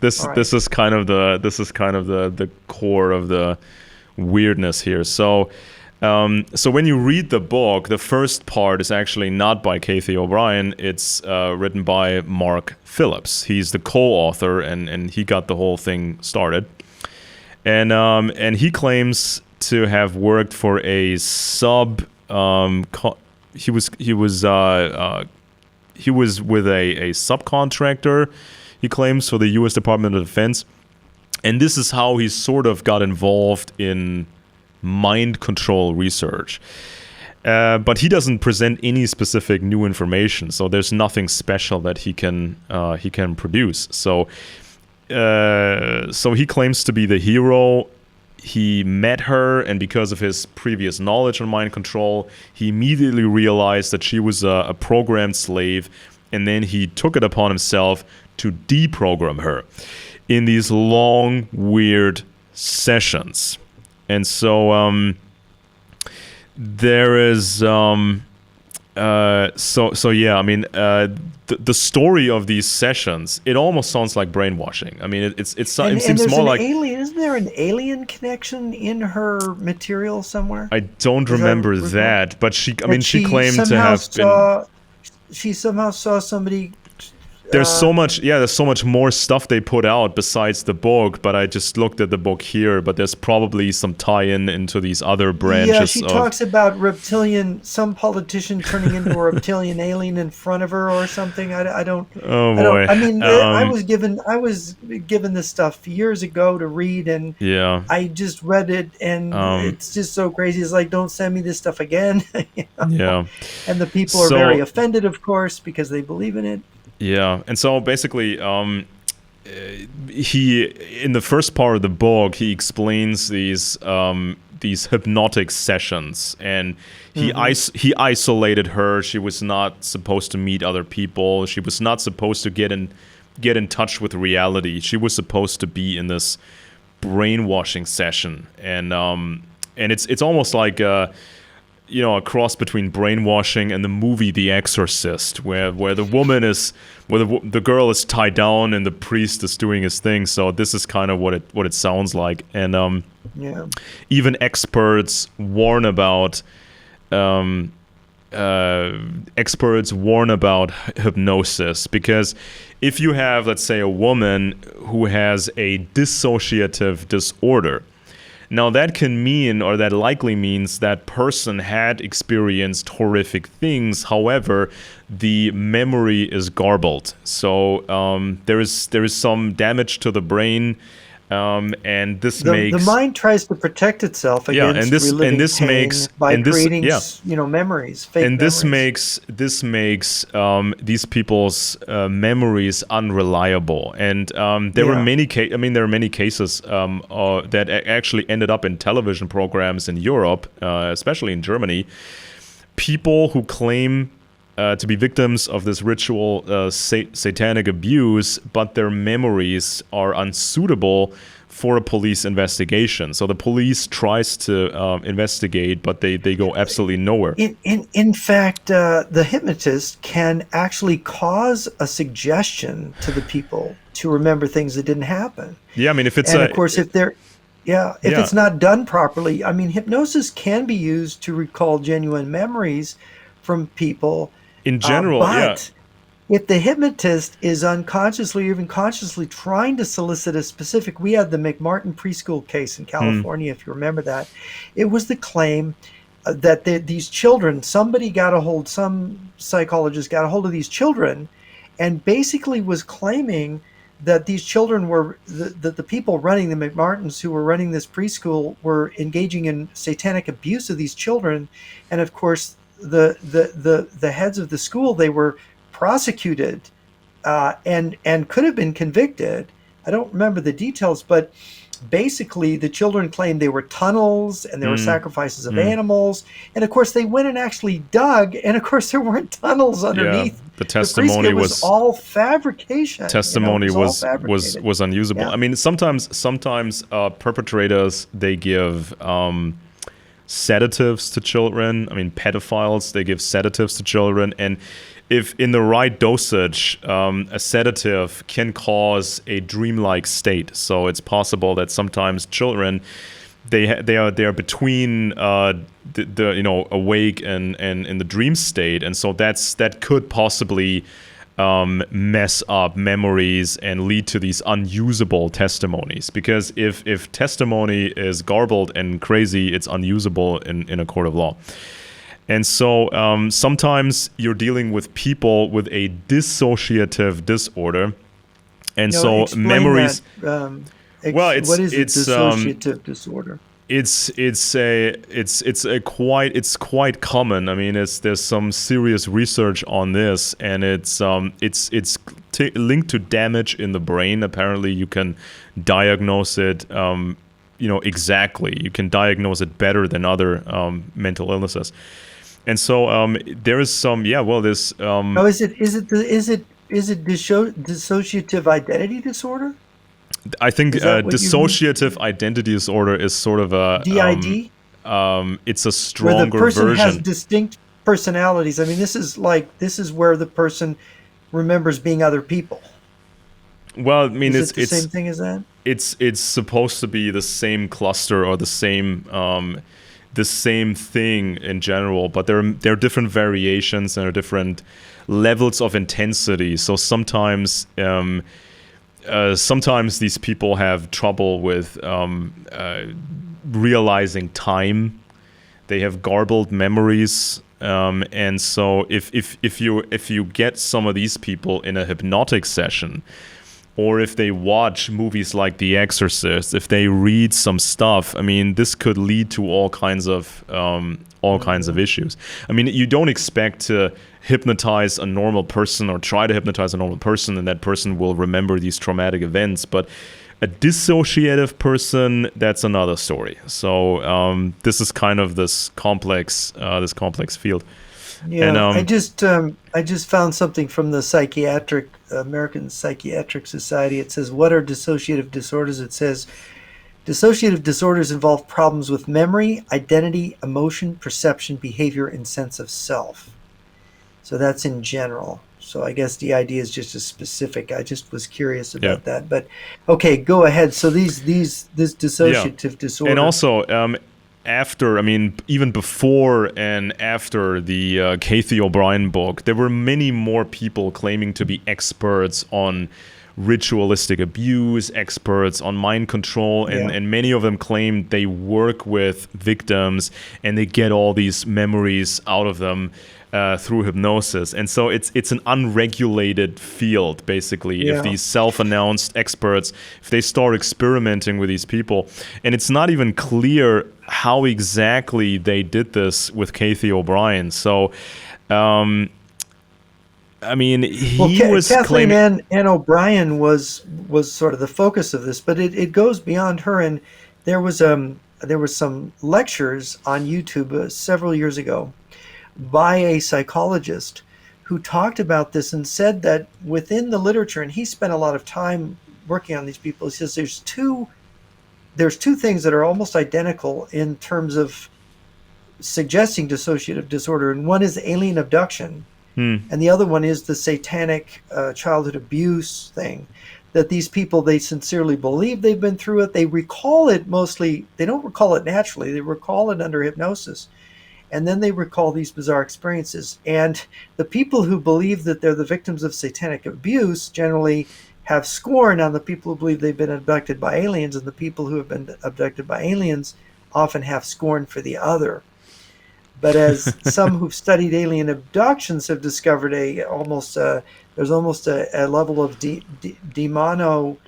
demonic possession experiences or affliction in the experience, like Carla Turner did some books on this, which are absolutely psychologically fascinating. But this is a really complicated area of Hmm. psychiatry, and involving deeper philosophic issues about the human soul. Yeah. And so imagine what happens actually if somebody actually tried to use hallucinogenic drugs with these so-called patients. So this is, of course, this is not just a gray area. This is where it becomes very, very irresponsible. And because, I mean, we know this from, let's say, the 60s and the 70s, when cults, all these different cults in Los Angeles, California, and other places, a lot of these cults, they experimented with LSD, and they tried to loosen up people's mind and then put these ideas into these people. This is what Charles Manson did with his so-called family, his own cult, the Reverend Jim Jones, with his Jonestown thing, he was doing a Who lot was of... a communist, by the Yeah, way, he was strangely. he was a total communist, and he wanted to rile up all the blacks and the poor people, and he was doing a lot of drugs himself, and there's still some secrets about that whole thing. So yeah, it's possible, it's likely that some of these self professed experts on mind control, that some of them actually used hallucinogenic drugs on their so-called patients, and even let's say stronger cannabis can cause panic attacks and can cause what people call a bad trip. So it's horrible hallucinations. And LSD, I mean, if you overdose on some of these hallucinogenics, you can have all sorts of horrifying hallucinations. So The this... Soviet Union, by the way, the KGB developed mind control drugs, Mhm. and they experimented with a lot of these kind of drugs. And there's a manuscript. Joe Douglas has written a book about this, but it is not published. And I helped to edit that manuscript after he passed. But one of the most powerful drugs that they developed was what they called the friendship drug, or Brezhnev called the little pills. And when you were under the influence of this drug, whatever you were told, your critical faculty is Mm. canceled by the drug, and you literally believe whatever somebody is telling you, and it sort of programs you. And so then when you come out from under the influence of the drug, which you kind of you have a blackout, you don't really remember, what happened at that moment. You have these ideas in you, and unless you're a humble person and you question yourself, if you do that, you'll end up back where you were Mhm. before in your thinking. But if you were an arrogant, and this is one of the fascinating things that Jan Shana said about these drugs, the Czech defector, he said that if you have an arrogant personality, a narcissistic personality, this will work on you. because you don't question yourself. You think everything that pops into your head is you're a Mm. genius, so it's obviously good and go with it. And so Joe Douglas wondered, why do people like Ted Turner, who are anti-communist, they go and visit Moscow, they come back and they're suddenly, it's like somebody did something to their brain, right? And Joe talked about a number of these figures in the West who would go to Moscow and be, around Yeah. Soviet officials and would come back and they would be like, they were brainwashed. How did this happen? Hmm. And so, in the internet era, you saw more and more videos from people claiming to be experts on Satanism, occultism, and mind control, and they always rehash the same old material. And what's always rehashed is the so-called MK Monarch program and stuff that had been published in prior years, stuff Was the about Kathleen Monarch. O'Brien book the first one that mentions monarch, No, to your knowledge? I think one of the most influential books on monarch mind control, one of the most influential books was by Fritz Springmeier, which we just covered as Right. being So a fraud, Springmeyer, who didn't know who runs the world. Springmeyer maybe just made it up, Well, as far as we know. it's you take some public bits of information about MK Ultra, you add a lot of fantasy, and then you get Springmeier's book. It's called The Illuminati Formula to Create an Undetectable Total Mind Control Slave. So this was written by Springmeier and Cisco Wheeler.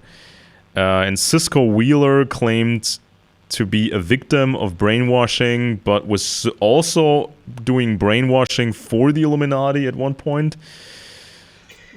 Now, Okay. does Springmeyer and this fellow, did they have any connections to East Germany at all, or to the Eastern Bloc? I haven't looked into that angle yet, but I would look at that angle and mhm. see if there was any influence, if they had contact with people that maybe fed them Hmm. this stuff that were not from the West, just to check. Yeah, and so he's uh yeah, so they talk about all these victims and they talk about deprogramming victims. Um yeah, and so Cisco Wheeler claims the following: the uncle of her father was supposedly General Earl Grant Wheeler, um, whose ancestor was Ulysses Grant, former U.S. president. But this can't be true. No, I When don't think when so. she was when she was 40. When she was 40 years old, she was diagnosed with a dissociative identity disorder. There And it then goes. she received the help of Mr. Springmeier, and then she remembered her past of a mind control slave of the Illuminati. What made Springmeier an expert? Well, nothing really. I mean, and so Was it all. Springmeyer then that came up with the theory that they purposely tortured these children, satanically tortured No, them to no, no, no. create This. DID, to create multiple personalities? Because I remember from this lecture of the psychologist this idea that if you Hmm. tortured children, Mm-hmm. you would break their personality into multiple personalities. Mm-hmm. And I don't even know if that's psychologically possible to do, but this was the Well, claim I think that was being made. yeah, I mean, there was one German television documentary. I think this was even a public government television station, and they had this documentary called, I think it was called Die Dressierten Killer, so like the programmed killers, and they covered some aspects of, I think, one of these MK Ultra sub programs where they tried to create better assassins. So there is some stuff out there, but you can't just take public information and add a bunch of fantasy and make all these outrageous further claims. And so yeah, so I mean this was basically at the time when there had been best-selling books already about satanic conspiracies. So usually this was So this was this even is the in 80s. German. These are all German books. No. This television documentary about program killers. That was a German documentary. But no, in the United States, I mean, even in the 80s, there were best-selling books written by people claiming to be former Satanists or Satanist victims. And some of these books, they sold 1 million copies until, I think, a Christian magazine, I forgot its name, they exposed the book as fake. And so... So basically, this was... So obviously Christians would be interested in if the phenomena, if it was true, so and then they looked into it and found that it wasn't true. Yeah, basically. But until it got exposed, it sold sometimes 1 million copies. So this Springmeier guy probably knew that there was a Christian audience out there, and they were interested in these sort of books. And these previous books, I think they didn't even mention MK Ultra. So Springmeier had the advantage of using this old stuff and combine it with some public information about MK Ultra, and then just sell books basically. So so this is kind of latching onto it, and then you had this. If you're willing to be dishonest, you can make a lot of money. And then you had this Ted Gunderson guy who was also covering these topics. Yes. I was interviewed by him 25 years ago. He had a radio show. Yeah, I was interviewed with him, and he asked some pretty crazy questions at one point. Yeah, I mean, he was at some point he was a special agent for the FBI, and he was a leading officer in the field office of the FBI in Los Angeles. So then he left the FBI. He was working at a private investigator, and he was taking on some strange cases. So he was working for the lawyers of a military doctor the doctor was called Jeffrey R. McDonald. He was accused of murdering his whole family, and but McDonald said this was a conspiracy and he was innocent.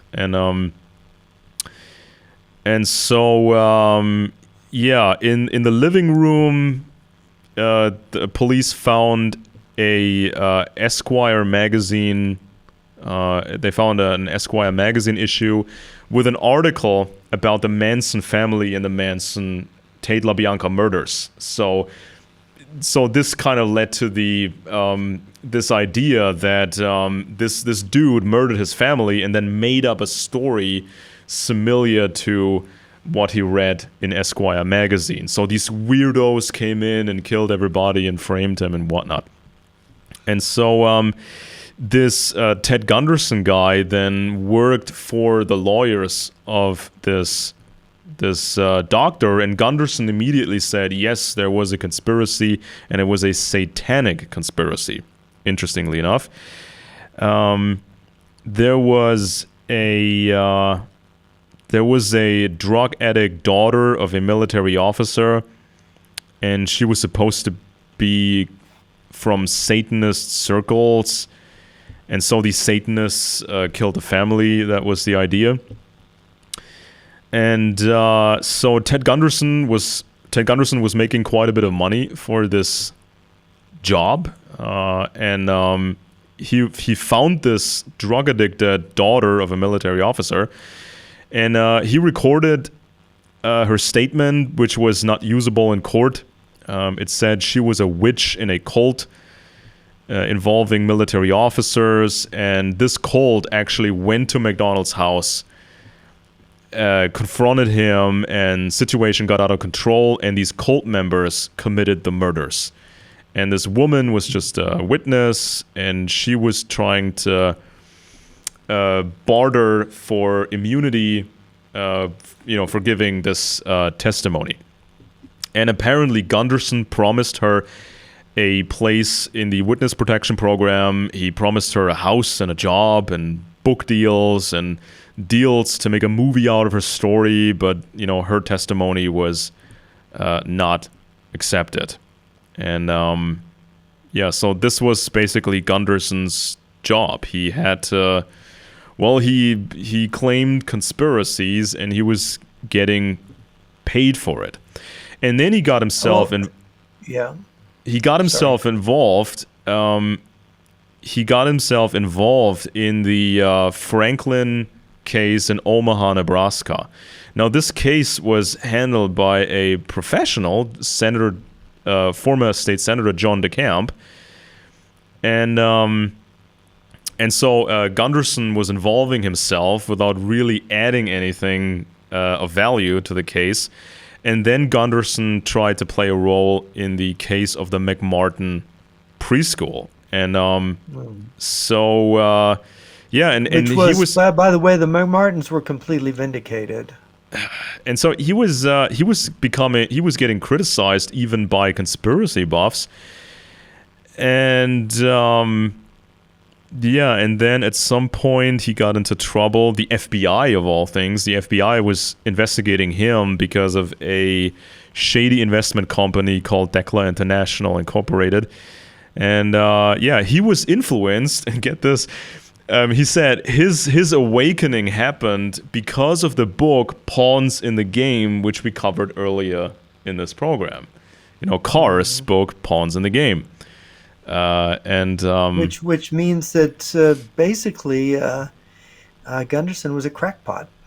Yeah, and so it's just he was just a very, very, very questionable person. I think he made a claim that there's like 4,000 ritual sacrifices in New York, satanic ritual sacrifice, some huge number.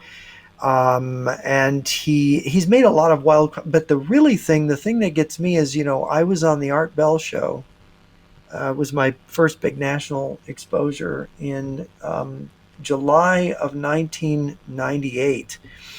And it was immediately after this that Gunderson, with some other folks, I remember somebody in Canada, were repeating, and Gunderson was probably repeating what these other people had put out, the story that Art Bell was one of these satanic child abuse types. And of course, Art Bell left his show, and this has just happened weeks after I appeared on it. He left the show. He just went right off the air, and he sued Gunderson and I think some other people. I never watched it. There's the story of the Art Bell lawsuit. I think it's on YouTube. People can look it up, but I don't know. But it's an interesting side note about Gunderson, that he could be brought into these. He could become the dupe of these off the wall accusations against people. And obviously, Art Bell won and went back on the air. Yeah, and also, let's imagine some conspiracy influencer guy, right, makes these wild accusations, and for some time nobody pays attention to it. But at some point, people do pay attention to it, and there's of course the option of a lawsuit, and this can be a disastrous lawsuit. So it could be very easy to recruit conspiracy buffs as assets or informants with the threat of a lawsuit. So this could be a domestic intelligence agency. This could be a Russian intelligence agency. Because, as we saw, these conspiracy buffs, they get themselves into trouble all the time. This Springmeier guy, he was claiming, this guy was doing satanic rituals. They were eating babies, and they were...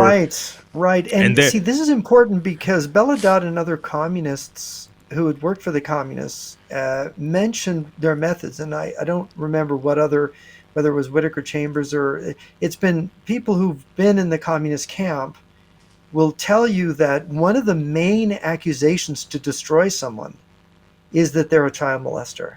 Yeah. And they will whisper this. They'll start the rumor. They will start the whispering campaign to destroy the person's reputation. And of course, satanic ritual abuse, of course, that's even worse. And so if you have these crazy people, irresponsible people who are kind of wacky and believe this stuff already, all you have to do is feed them this particular idea. They start repeating it, and they're like an echo chamber, and then pretty soon you can destroy somebody, right? And That's Yeah, an I mean, amazing thing.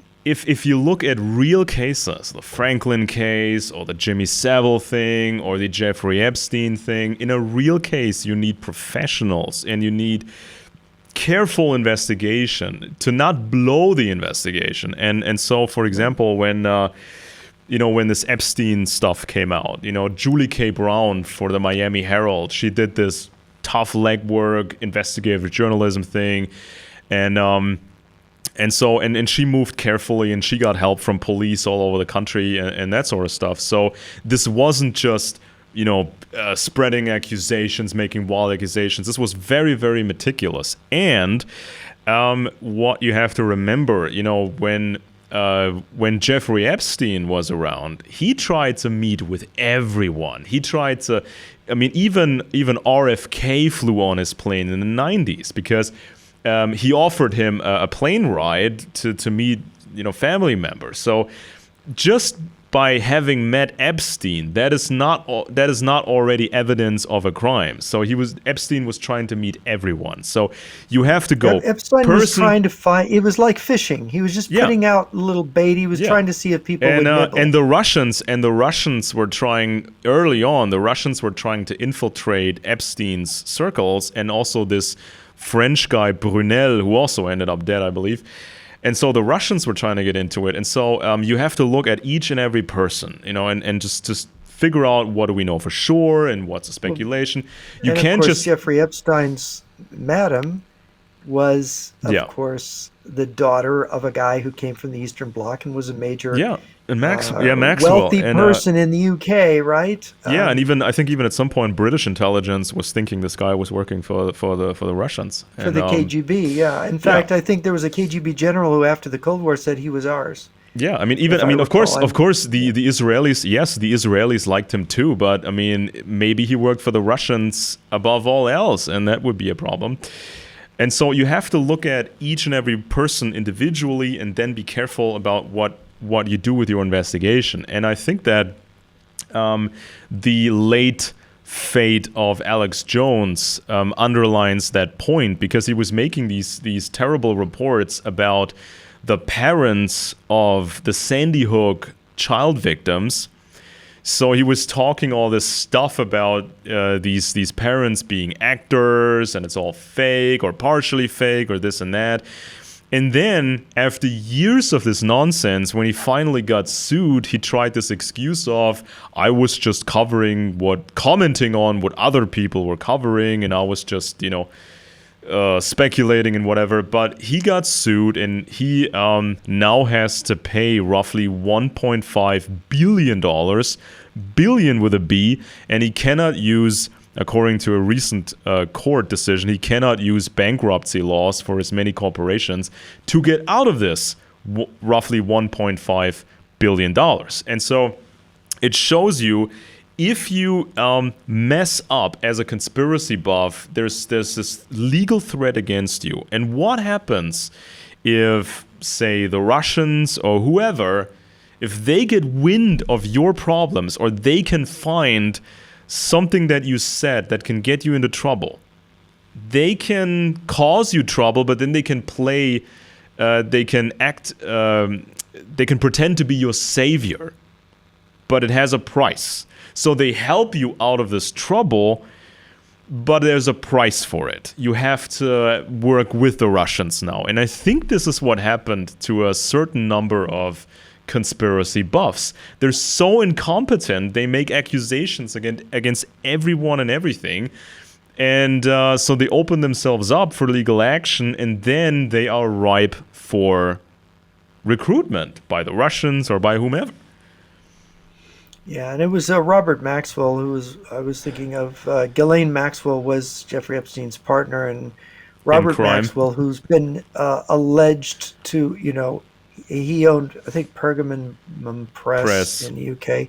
He owned, I think, other media organization type businesses, but he was accused of being a Mossad agent, and that's what a lot of people will tell you. But again, there was this claims. You will find it in the shadowy world, claims of his connections to the KGB as well. And of course, his death on his yacht when he was going to be called to testify, I think before, was it Parliament was going to, no, or was it the British legal system? Somebody didn't maybe want him to testify, or somebody Hmm. suggested he committed suicide, or the Mossad killed him, or the KGB killed him, or who knows. It's the wilderness of mirrors here. But it's funny that his daughter shows up as Jeffrey Epstein's partner Yeah. in crime, and this sort of prostituting underage girls to powerful business people and political figures who would go Yeah. down to And I his island. yeah. What? Yeah, And I think, I his mean, private island. if I mean Julie K. Brown's book, which got the ball rolling against Epstein again. Julie K. Brown, she was covering the crime aspects, and she was doing like a police investigation. But she always, I mean, after the book came out, she hoped she could get further into this case and get onto the next level, the intelligence level. But I think that never happened. And then you had other authors, for example, this Whitney Webb character, who apparently is pro-Russian, and she covers. I mean, I read both her volumes on the wider Epstein network. I read both books, and as far as I can remember, she never ever covers any leads that any leads towards Russia, which is interesting because then you get the book. I think it was called American Compromat. And in American Compromat, you can read all sorts of interesting Russian leads, how the Russians were infiltrating Epstein's operation, and also Brunel's operations in France with all the models. So, I mean, people cover this thing in a different way, but it's just, people cover it in a vastly different Yeah. way. So, Well, of course, who would want to get compromising information on American businessmen and politicians, and who has a history of having done so in the past successfully? It's the yeah. Russians. Oh, and then Russians are the there's this, best at this yeah, game. and then there were reports of this American police officers. I think he had access to material seized at some of these Epstein residences, and he had access to Like the some of the painting of material. Bill Clinton in the blue dress. More like the DVDs, the Oh, personal DVD collection of Epstein, and paper documents and other files. So he had access to this stuff for a while. Apparently, he copied this material and then he defected to Russia, and he made up this conspiracy against him, and he was the hero against corruption, so he had to escape. And no, he did not sell the material to the Russians. He just keeps it as a insurance policy, whatever. So yeah, I mean, it's just like the this. material probably belonged to the Russians originally, and when he got his hands on them, they just wanted to make sure that they got it back. I mean, it's Here's some just money, like, you can live in our country. What is he yeah, still alive, by the way? this police officer. I think he's still around, but once the case is But forgotten, he's in Russia. yeah, he moved to Russia. I He forgot his probably can't name. leave. I don't have now. He can't leave. I He don't can't have him in leave. my notes, but so yeah, Interesting. just to be clear for towards the conspiracy buffs. I mean, we know real cases. We are interested in real cases, but there's so much bad conspiracy material out there, and people just start to trust these influencers without really realizing who these people are. And that leads me to the point being that if the Russians or an enemy intelligence service is doing this, it very much serves their interest to have Americans view all these events when they come into the newspapers, to view them incorrectly, to not yeah. realize that this is an enemy intelligence service blackmailing their own businessmen and leaders, and of course it then poisons the information for American investigators to look at anything, because now you've polluted the whole thing with all these faulty rumors and these fake stories, and you've made it kookland, basically. Yeah, and so this leads me to the one and only Alex Jones from Austin, Ding, ding, ding, Texas. ding, ding. Not originally from Austin, Texas, because of his backstory. And so Jones basically came out of this John Birch school of conspiracy lore, but he was able to use talk radio, VHS tapes. He made his own documentaries. It was very flashy. So people were copying the tapes, and then people were making copies of the copies and passing them around, even before the internet was a thing, or before the internet was capable of handling larger video files. He was having a website, a decent-looking website early on when others were still struggling with having a nice-looking website up. So he was using, technology. He was young-looking at the time, and he had a very animated style even in his early days. So that was kind of the new generation of the Birchers. As far as he was concerned. And he originally, just to go back, he originally portrayed himself as kind of a born-again Christian from the Bible Belt. He really had that, he's the clean boy, and so he originally had this Christian image that he portrayed himself, which obviously was false because, we've seen him on Joe Rogan smoking pot, right? Since then, he's not talking about aliens and doing drugs and whatnot. Yeah. So Jones is not the same image anymore. It's funny how that image of him is transformed over the years. Yeah, when I stumbled upon his material, I think this was in 2004.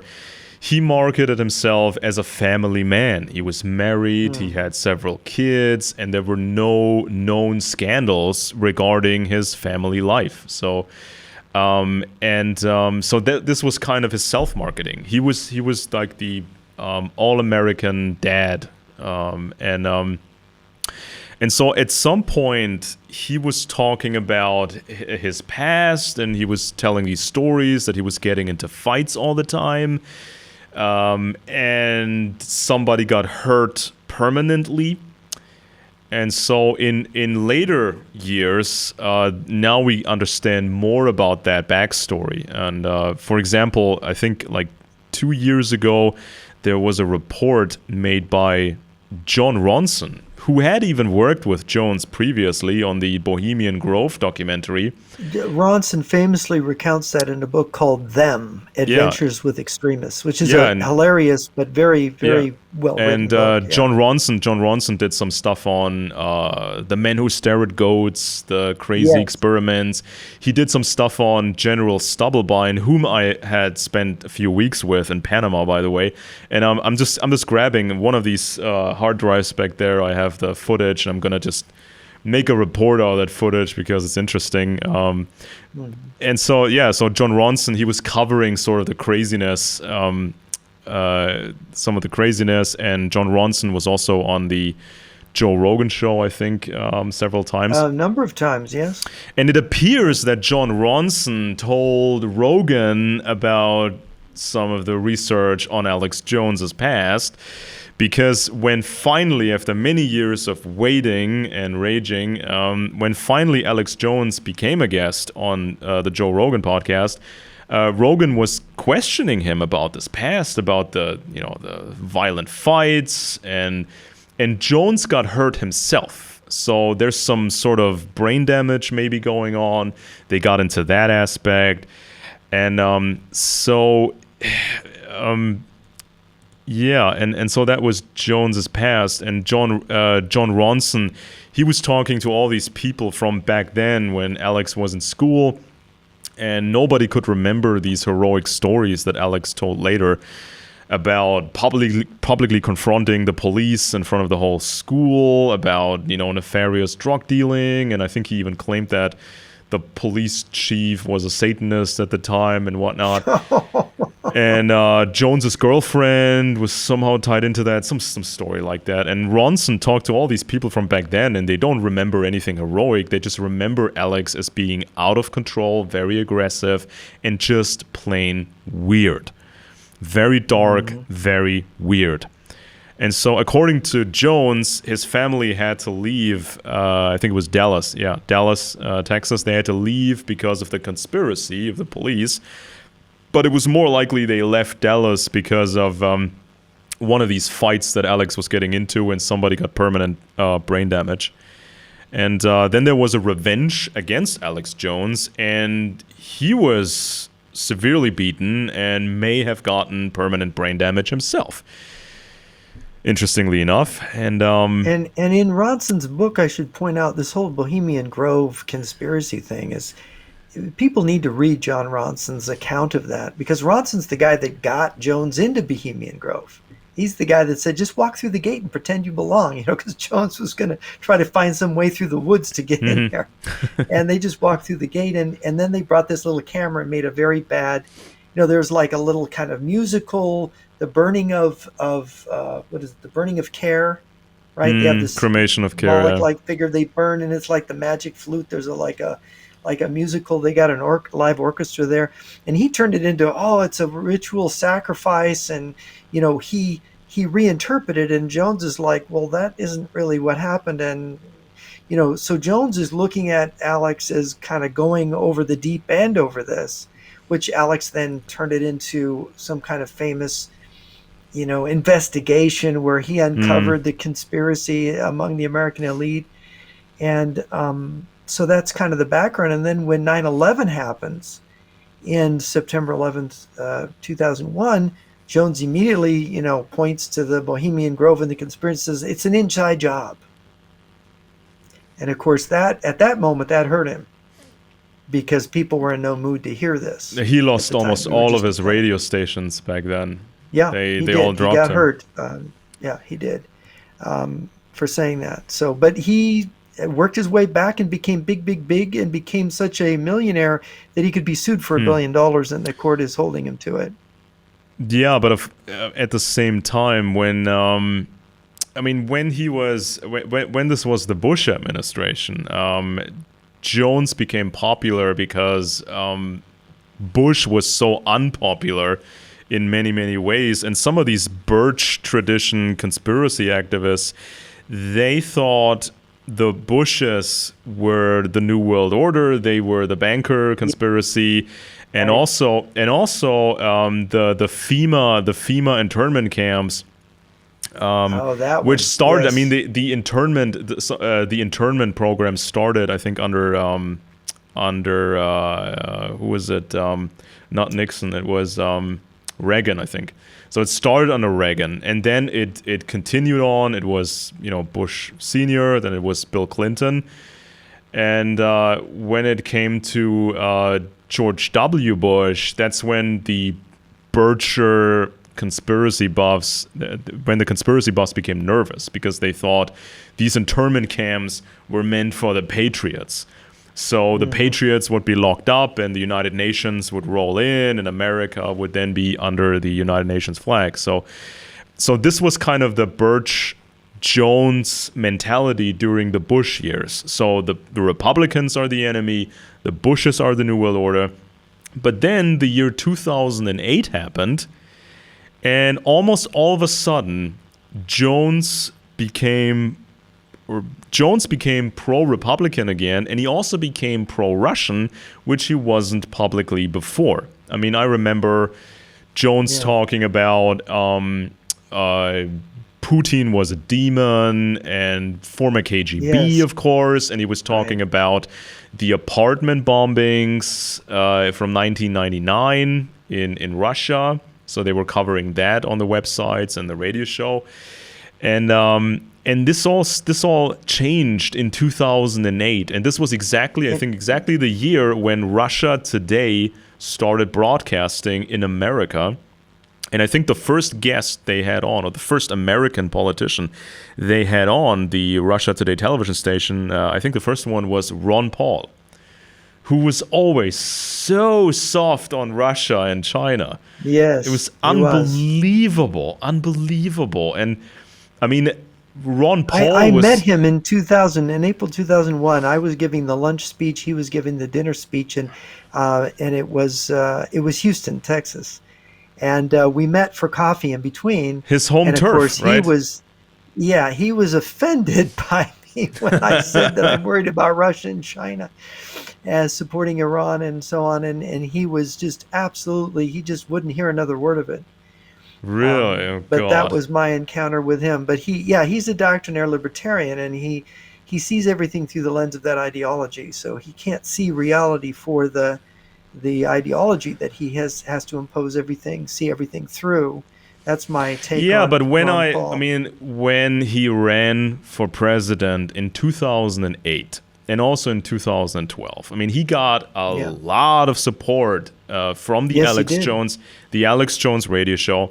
They created this Ron Paul movement, basically, and this even splashed into Europe. You probably don't know this, but No, I don't. Ron Paul became a thing in Europe.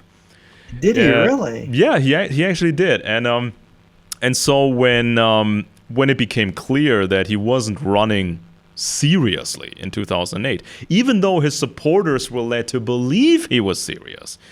Hmm. So and when he continued during the Obama years, and then he ran again in 2012, not for real again, was just for show. So during the Obama years, I was looking more closely into his background and the libertarian movement, and I found quite a bit of Russian influence in there. Oh yes, It yeah. In was, the '80s, during the Gorbachev period, they really yeah. infiltrated the American libertarians. Of And course even you had, before yeah, that, yeah. the Koch brothers who financed the libertarian movement, going back, I think, to the late '70s, had involvements with Russia. Yeah, I think the father of the Koch brothers, he even built the first oil refinery, some of the oil refineries in the Soviet Union, and then marketed himself as anti-communist. And also, Hmm.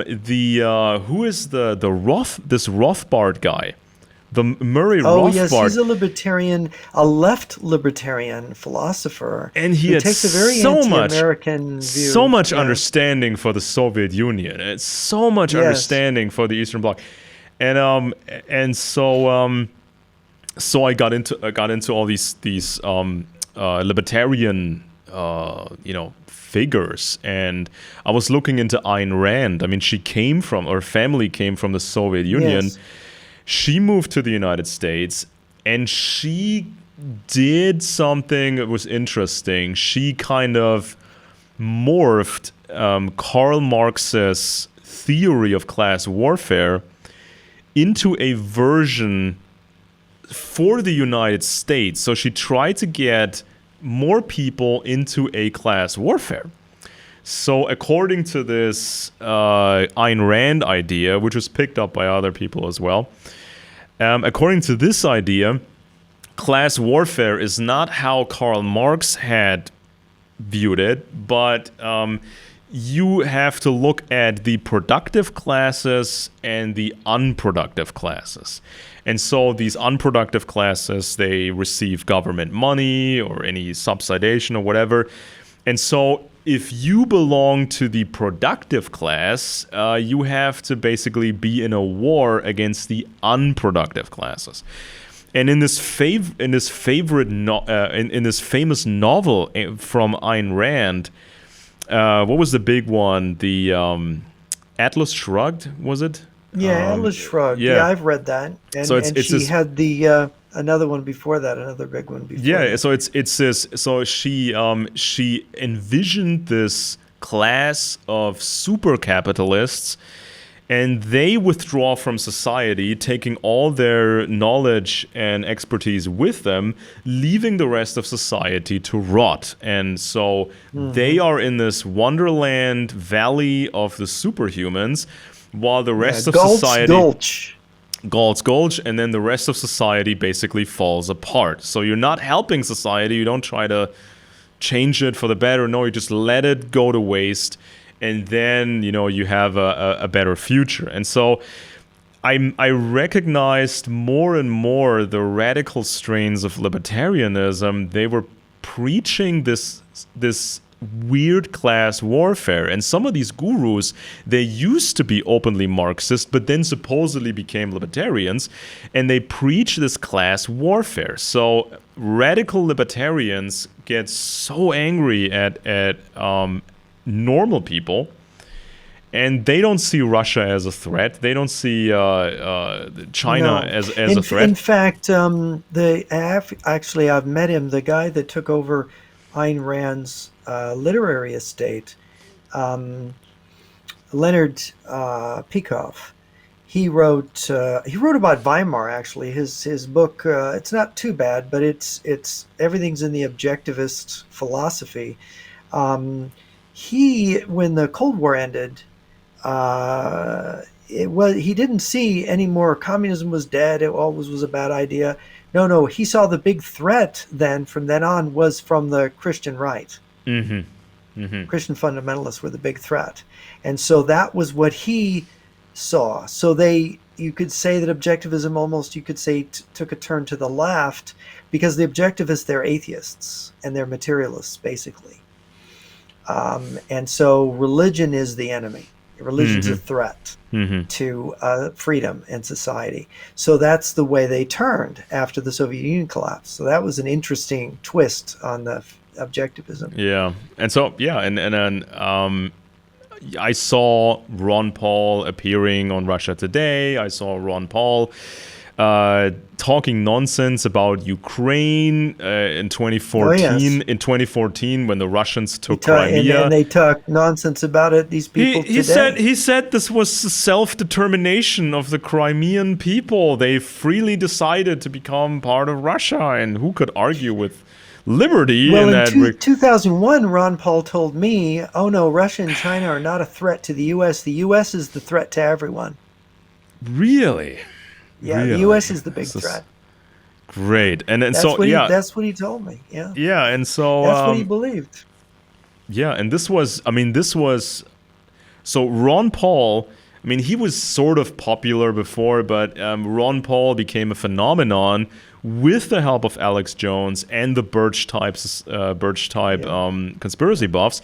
And then Ron Paul became so big that his handlers were growing weary of Alex Jones, and so they were shielding Paul from Jones. And I know one of Ron Paul's campaign managers. And wasn't this the guy who took money? Wasn't there this one guy who took money from Russia? There was a conviction. There was a case. It was this I don't remember that. There was this is fairly recent. This was a guy who was working for the Ron Paul campaign. I think he even married someone from the Paul family, and he also worked for other Republican politicians. But then he got into trouble because he took money that originally came from Russia. Let me just find this real quick. I should comment about the fact that 2008 Jones, in 2008 was when Russia invaded Georgia. Yeah. And that was in August 8th of 2008, right? 888, that's the Heil Hitler. Mm-hmm. 8-8 is Heil Hitler. So there were a lot of the neo-Nazis were like, oh yeah, it's really Putin is signaling to us or whatever on the far right. Yeah. And Alex Jones then he went on not just I don't think it was just Russia Today, but I think he went on mainstream American media and flacked for Russia. He basically defended Russia's invasion of Georgia back then, and he did. He defended it. Now he's wobbled on that on his pro-Russian stance. He's sort of gone back and forth, but it's funny. He has Russian nationals working for him, and I've been on the show 2-3 times, and they'll call up and there's a Russian accent on the phone. Can you be on Alex's show today? Oh, great! And it's like it's interesting. I mean, I don't know. They could be good people. They could be okay, but the problem is that Alex is so irresponsible that he can be fed anti-American, pro-Russian propaganda. Well, recently he was offered asylum. I think he was he interviewed by Solovyov. What's his name? Soloviev interviewed Yeah. him and said, "Well, why don't you? We'll set you up here. You can do your show from here. You can, You get the house, you get the studio, you can bring your whole family, just everything. right, I mean, this right, is I mean, I don't remember any other case like this where a defection or an asylum was discussed like this in public before it yeah, happened.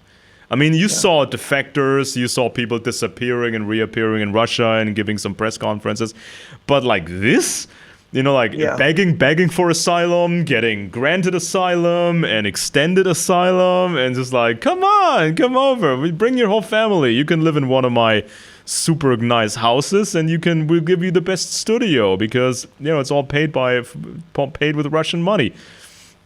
And Of Jones is course, and afraid now. Jones has this. Millions of people follow Jones. Yeah, and so Jones, I mean, he cannot escape the Sandy Hook conviction.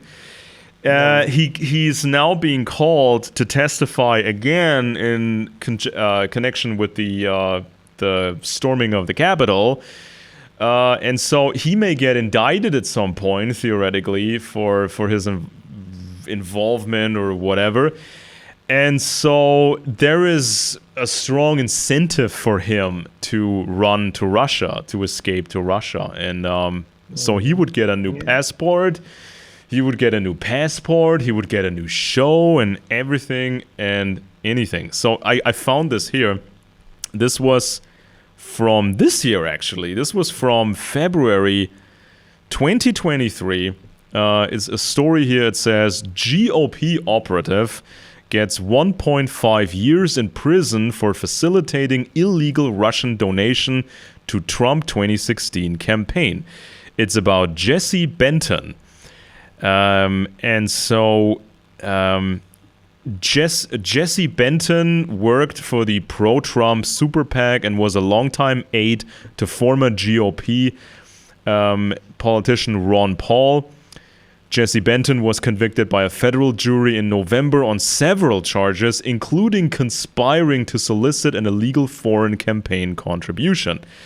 And so, according to evidence presented at trial, Benton helped a Russian national secure a ticket to a Republican National Committee event in 2016, where he would have the opportunity to meet and take a picture with Trump. The Russian national paid Benton $100,000 to get the ticket, prosecutors said. Benton created a fake invoice suggesting he had received the money for consulting services, donated $25,000 of that money under his own name to the RNC to get a ticket to the event, and pocketed the remaining $75,000. He was previously convicted of falsifying federal record and so on and so forth. And I think he's even married or was married into the Paul family. So that's that interesting anecdote. And yeah, I mean, I remember it. I remember it gradually with the Alex Jones program. So started in 2008. And it became, well, it started as, well, we should forgive Russia. We should forgive Russia. And then it became crazier and crazier up to the point where they literally said, Russia and Putin are now the spirit of 1776. The Russians are doing it better than we do it. We have to learn from the Russians now. They are the inspiration. Russia is where the cool stuff happens. And that's basically what he said, we, the Americans, we are occupied by the conspiracy, and we need help to rid us from this conspiracy. So this is when this idea was introduced of needing Russian help, because apparently the Americans can't save themselves without Russian help. Yeah, so you're basically creating out of the right-wing conspiracy crowd a Russian fifth column. Yeah. That is expecting to work with the Russians. And this bleeds over into things like the War for Tomorrow, where you've got the account given of Steve Bannon having a secret meeting in November 2018 with Alexander Dugin, the Russian propagandist and ultranationalist. And you have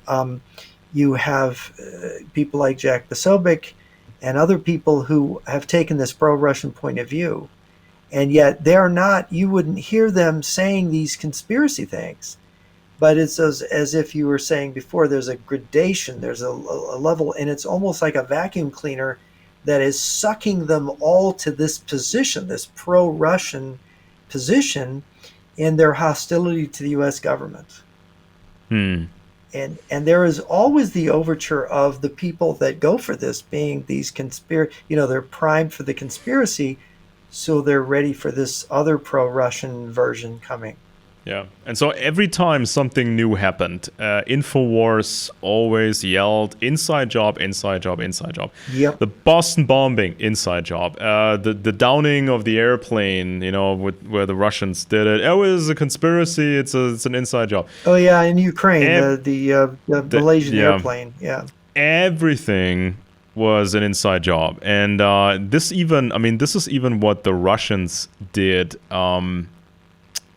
This is what the Russians did when the Chernobyl, nuclear catastrophe happened in 1986. So when that happened, the Russians basically claimed that American agents were responsible for the nuclear catastrophe. At Chernobyl. And so. When in 2019 the American television network HBO ran the new show Chernobyl, which was decent, by the way. It was good. I watched it. It was good. Well worth seeing. When that show was aired, the Russians were angry. So Russian media was furious about that American show, and the Russian government television station NTV was set to prepare a program about CIA people having infiltrated the Chernobyl compound. Which is really interesting, because here you're supposed to have the Russian Federation is not the Soviet Union. And of course, the Chernobyl docudrama, the drama, depicted the Soviet regime quite negatively as a regime where this kind of catastrophe the irresponsibility of the government, how they didn't care about people. I mean, there was like at the end of the series, as you recall, they say something like 60,000 people suffered lethal doses of radiation working to contain that disaster, which is just staggering to think of the human cost. And the number of people today, former Soviet citizens and people from Ukraine and Russia, that I know one personally here in where I live, who was exposed to that radiation as a child, and has the living fear of developing cancer because of that early exposure. Yeah. But they still want to blame. See how there's no difference in the Russian Federation. They want the same Soviet narrative now to be pushed. Yeah. And I mean, I tend to pose this question a lot, to conspiracy buffs, activists. I pose the question: when have the Russians actually helped you? I mean, did they warn you about not storming the Capitol? Did they warn you about, or did they give you some cool evidence about 2020 vote manipulation? Did the Russians give you anything really juicy about 9/11? Did the Russians give you anything super convincing about this or that? No, they did not. They never helped you. I mean, not really. I mean, all they do is, and the thing is, these people, it's always the CIA, it's always the U.S. government, it's never the Russians, it's never the KGB, it's all a one-way street. And so you have to conclude these people are suffering from an influence operation by the KGB, because you can't come up. I mean, just by accident, you would arrive at the KGB doing something, Yeah. right? But And that's how conspiracy theory can be used to make people take a uniformly anti-American position. yeah, and a couple of years ago is when the China thing started. So if you watch Alex Jones, if you watch these other guys, I mean, they always, they always talked about China in a negative way. They talked about the links of China to the Democratic Party and so on. But a couple of years ago, this is when things changed a bit. So this is when these conspiracy influencers, they talk less about China, less about Chinese infiltration, and they started to toss ideas out there that maybe China is now with the good guys. Maybe the Chinese leader has secretly broken with communism, and maybe China is now on the good side. So this was They're fighting the New World Order. Fighting the New World Order. This was tossed out, I think, even in Alex Jones's show. I mean, not repeatedly, I think. They were just this sort of as a trial balloon. They were just tossing it out and see what sticks. And I think they're not quite sure where this is going. So they keep open these different possibilities. So don't talk too much about China. But maybe introduce the idea that the current Chinese leader the current Chinese leader has broken with communism, and that's why he's arresting, ministers and such. I mean, it's not like the communists were known for political cleansing operations forever, but no, he's removing these Chinese ministers because he's now working for the good side. Yeah, if it's interesting. If you are the Russians and the Chinese and you're planning a future war, or you're in a Cold War, undeclared war against the United States, you know that somebody from either the Republican or the Democrat side is going to be elected. So you want to infiltrate or influence both sides, so that whoever gets into power, you have some kind of influence or hold on them, Mm-hmm. and that you can turn the narrative either way.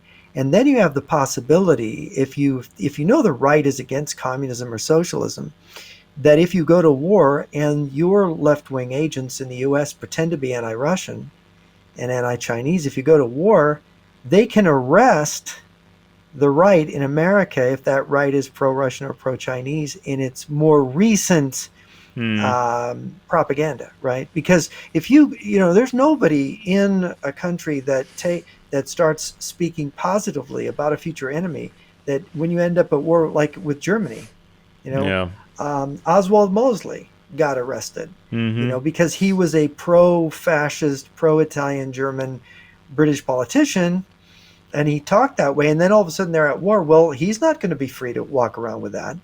So you get all these people giving a pro-Putin anything that could be interpreted as being on the side of the enemy, and you end up at war. It doesn't matter. The Constitution doesn't operate I'm sorry, ladies and gentlemen, it doesn't operate during war.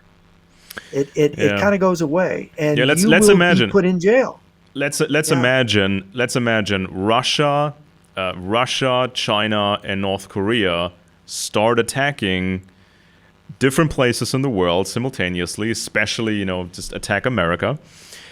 What would the narrative be, especially of the Russians? What would the Russians say to an American audience? They would probably say, the New World Order provoked this attack by Russia, so they had no other choice. They were forced to do this, and this was an act of desperation act of desperation by these New World Order guys.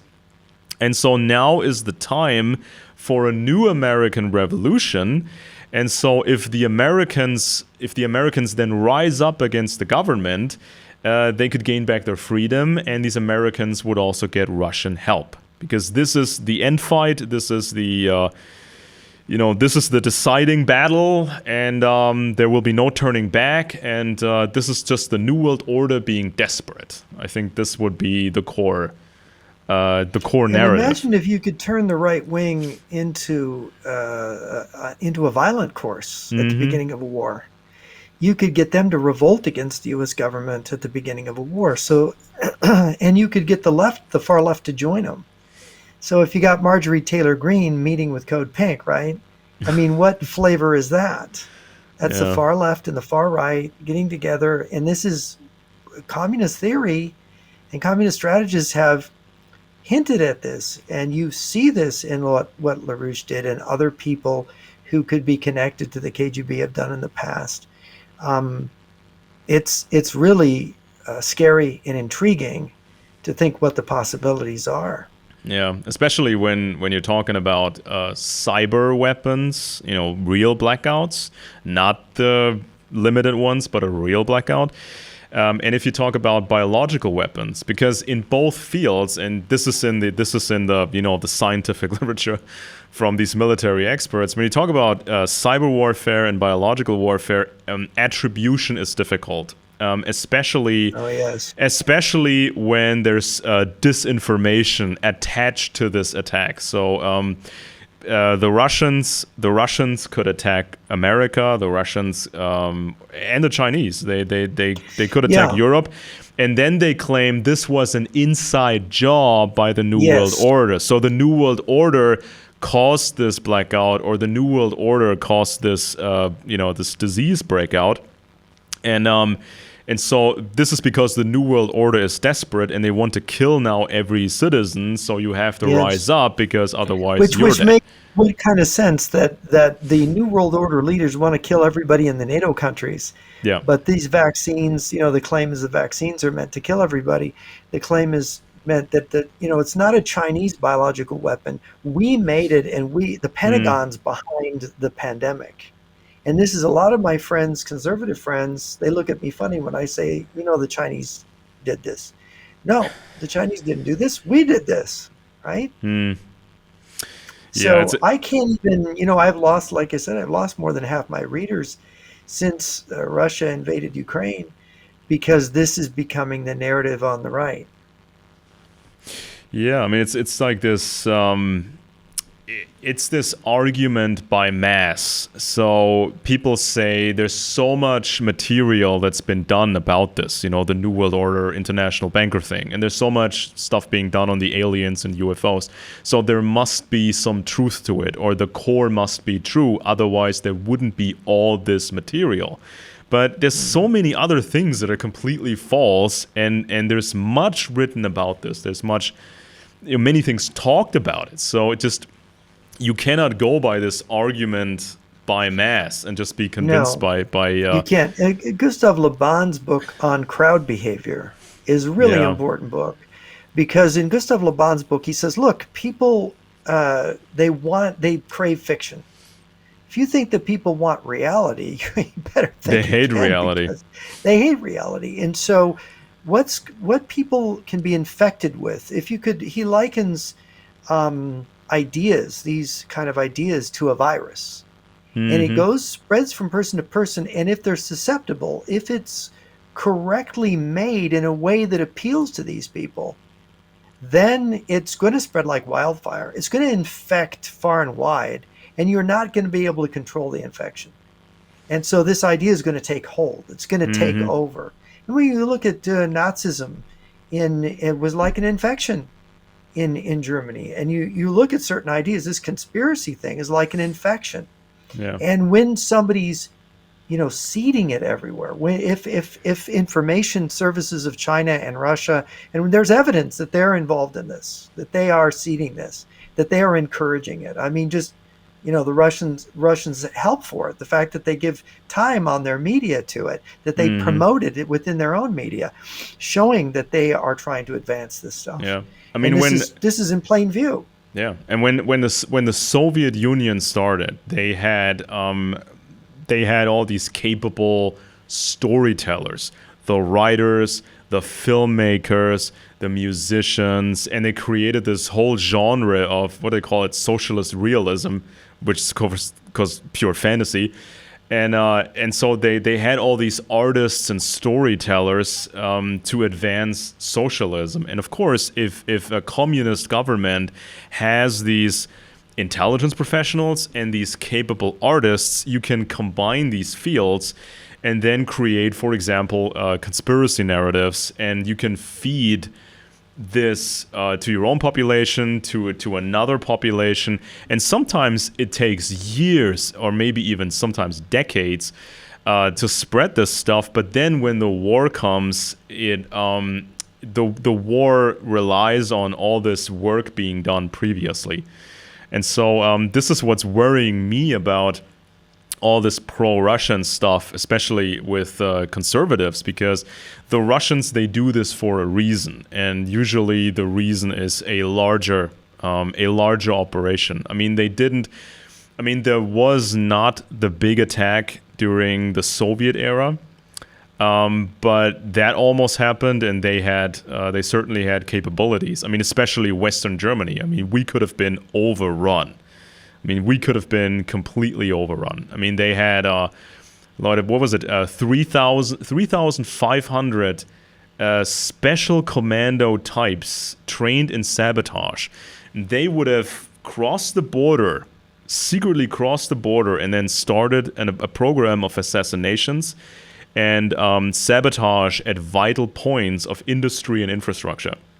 So in fact, the Soviet army, the Carpathian military district, was given the orders that as soon as they occupied Germany, they were going to summarily execute 600,000 Germans that were on a list that was given to the Soviet general that commanded the Carpathian military district, which would be coming into Germany in the second or third strategic echelon. Yeah, and it's incredible.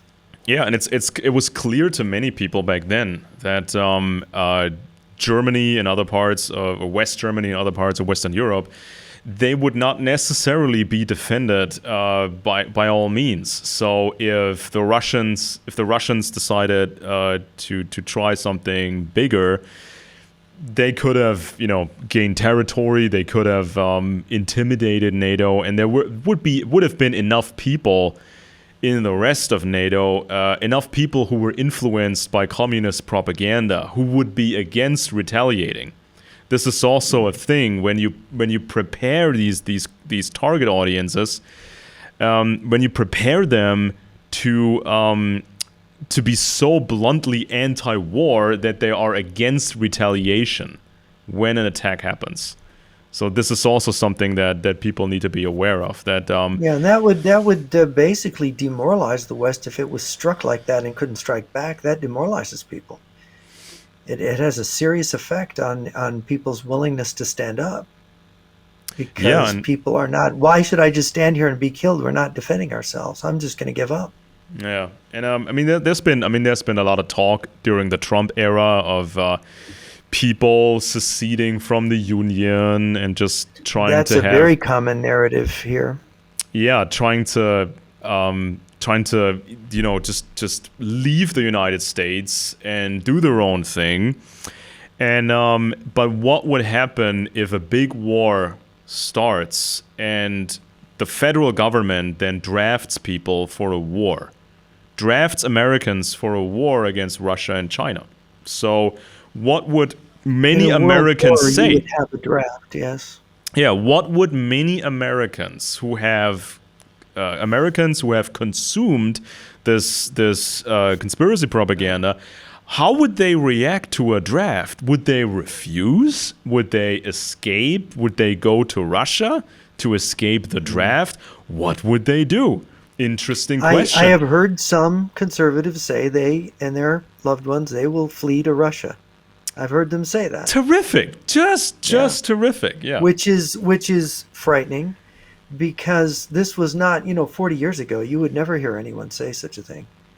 You wouldn't hear it. Yeah. Except for maybe somebody who was really far in the communist left. And just so people remember the famous wall, separating the two parts of Germany, and the rest of the fortified border. That border just in that strict form, that border only happened in 1961.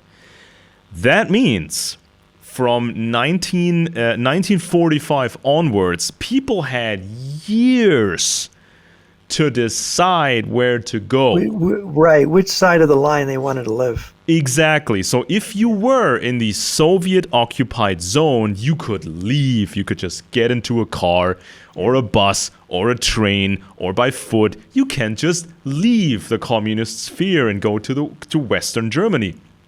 And Or like Angela Merkel's father did, you could go from the west. He went the other direction. Hamburg to East Germany? Yeah, he went the other direction, which was noteworthy. And so this was possible between 1945 and 1961. People had time. They could observe the new government in Eastern Germany. They could read up on, the reality of communism, and they could make an informed or somewhat of an informed decision. I mean, of course, there was censorship in the East and all that stuff, but you could still leave until 1961. And from that time onwards, you were locked up. So people should think about this stuff now before they make a false choice, before they make a terrible choice, when they tie themselves forever to that choice and there's no turning back. There won't be any turning back. And I think the moment when theoretically Alex Jones goes to Russia and others follow him, who have legal trouble or whatever, I think this would set sort of a signal. I think this would be a signal, and some of these characters would go to Russia. They would get the red carpet treatment. They would get the fancy studio. They would get the big house and the nice car and the swimming pool. And I think this would be then broadcast to the West, and they would do an English show, and they would do sort of a translated program for the Russians. But this would primarily send a signal to the West that defection is awesome. Mm-hmm. Well, yeah, we treated Edward Snowden, right? We're also fair. He didn't give us anything. He didn't give us any of that stolen stuff he got from the National Security Agency. If you believe that, you're really gullible. But it's the subversion. If people think subversion is only left wing now, it's right wing too. And the conspiracy narrative is a powerful Russian weapon, a powerful weapon of the communist movement, because there is a convergence built into it, a right-left convergence, where suddenly the right is moved into this position where it can be comfortably merged with the communist left. Yeah, which is astonishing. I'm sure, I'm fairly certain, America will see specific types of terrorism that are basically the same as the left-wing terrorism in Western Germany during the Cold War, meaning hijacking airplanes and kidnapping people to free, quote, political prisoners. Because there's going to be more prisoners because they get themselves into trouble.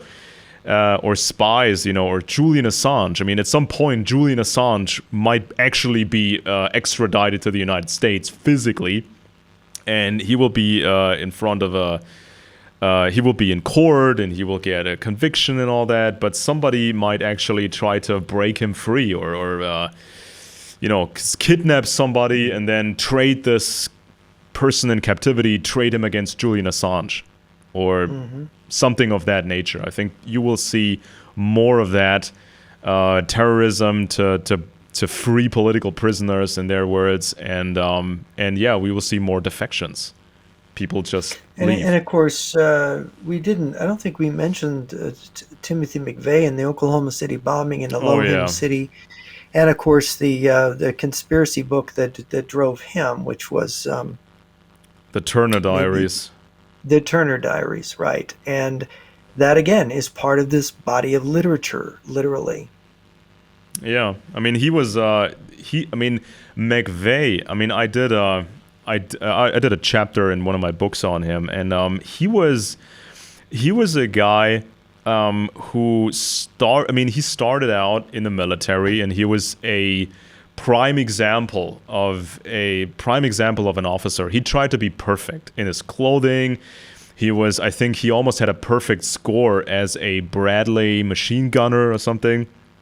And he wanted to make a whole career out of this. So he worked hard, and then I think he served in the first Gulf War in the 1991 Gulf War, and apparently he had some previous slight brain damage from his childhood, and then in the military, I think he got more brain problems, and then he fell into depression, and he became. He was recruited to these conspiracy circles. He got recruited while he was in the military, and he wanted to try out for special forces, and he did have some sort of a chance to get into special forces, but then the Iraq War happened, and when he came back, he was in no shape, and so he failed, I think, the entry test. And then he became very much depressed. He did not want to continue as an officer, even though his superiors liked him. And so he was just drifting away. He was getting into all kinds of patriot scams, and he was getting into more and more trouble.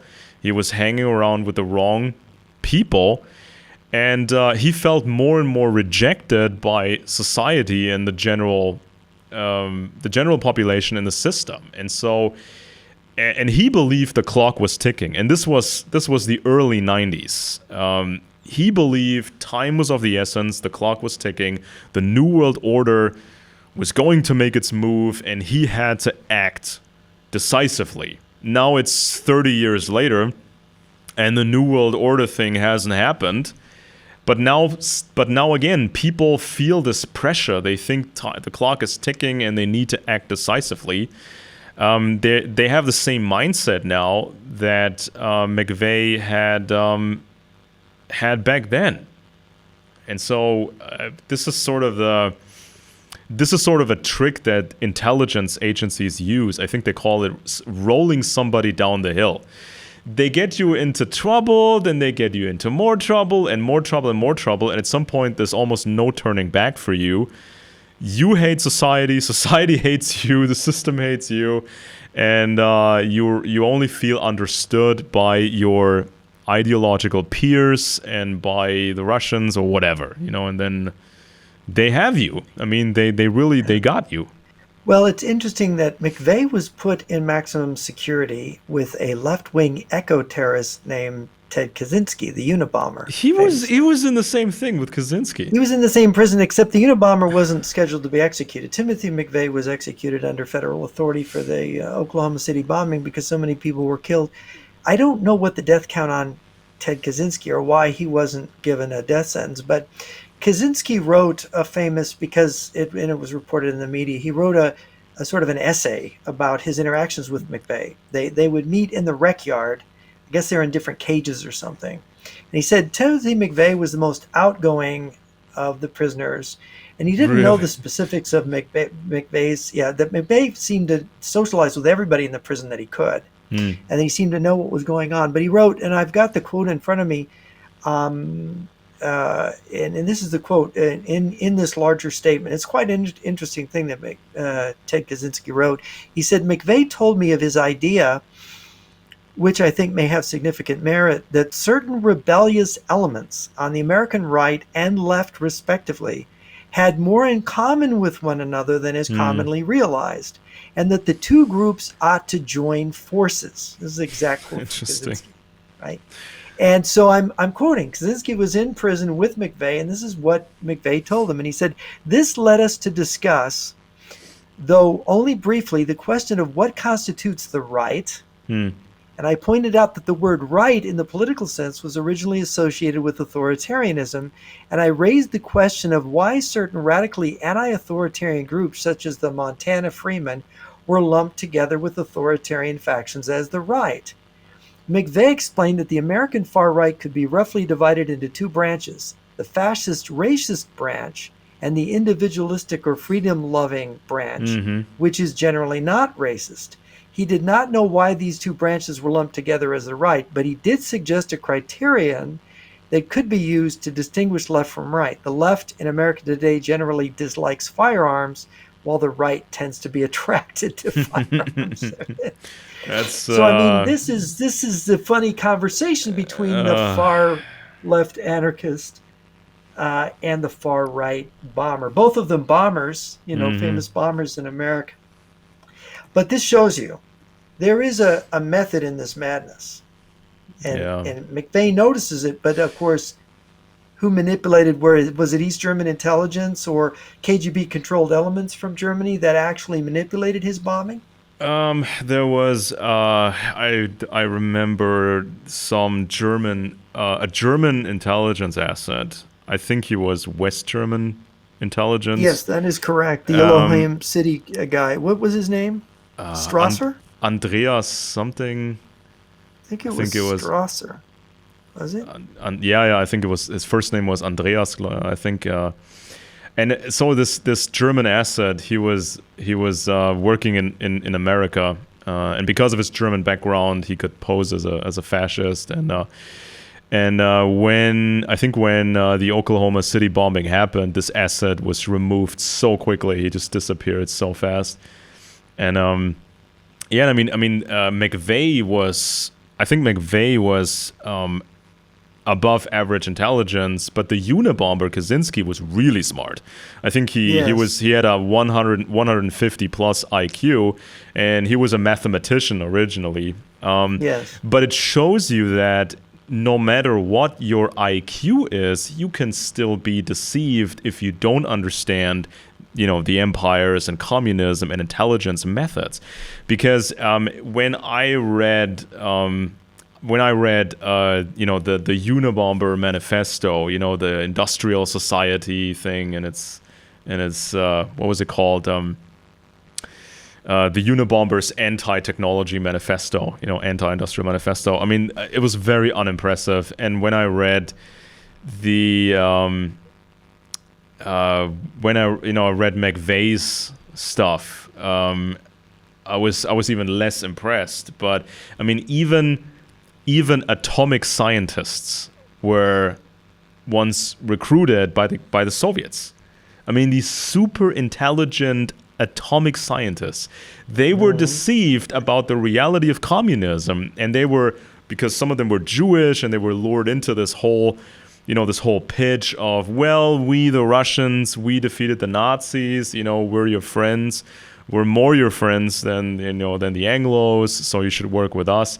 I mean, that worked on an atomic scientist, and even the stuff that the stuff that the Unabomber Kaczynski wrote. I mean, he just basically, Ted Kaczynski, he copied this stuff from various sources, and he was not really experienced enough to understand that he was not presenting the answers. He was just regurgitating other people's stuff. This was sort of like what a student would do. If a younger student was getting into these topics, you would expect a student to copy stuff and then just mash it together. And this is what Ted Kaczynski did, because he was not trained in that field. I mean, he was a brilliant mathematician apparently, but he did not understand this other stuff. Yeah, that's and that's the case, is that when people get outside, it takes a lot of work to know even a little bit about something. And when people get into this area of politics and conspiracy theory, and they are gravitating towards what makes them feel good about themselves, or confirms some bias that they have, or misunderstandings that they have, it becomes very dangerous, because the people in other countries, in enemy countries, who have studied us, they understand the nuances of our opinion, and they can lead us into temptation, so to speak, ideological temptation, and can lead us into these theories and these ideologies that we turn against our own country, and we don't see the nuance. Look, at every country has got bad things about it. Every country has things in its past that aren't good. So you put that in a certain light, and you can turn someone against their own country. Yeah, I mean, right? we see this in Europe a lot, especially with in Germany with the climate activists. So they believe in a conspiracy against protecting the climate, and so they do this activism, and oftentimes they disregard or they just ignore getting a proper education, having a real career. They all want to become activists. They don't care about money, and so they get into trouble with the law, and then they get in trouble again and again. So they ruin their own lives with this activism, and I see that quite a bit with conspiracy activism. So there were some terrorist incidents even in Germany where some random guy, some random guy has financial problems, gets into deeper financial problems because he's being stupid about the coronavirus pandemic. So because he believes in this conspiracy stuff, he gets into more financial trouble. Then he becomes fearful and aggressive, and he turns into more conspiracy stuff. And because he understands English, he even listens to the American programs. I think even Alex Jones' program. I might have to look that up again. And so he becomes more aggressive, and at some point he snaps. He goes to a store. I think he's already drunk. He wants to buy alcohol. And this young man tells him to put on a mask because he can't enter the store without a mask. So this conspiracy guy becomes very angry, goes home, grabs his gun, returns back to the store, and shoots the young man dead.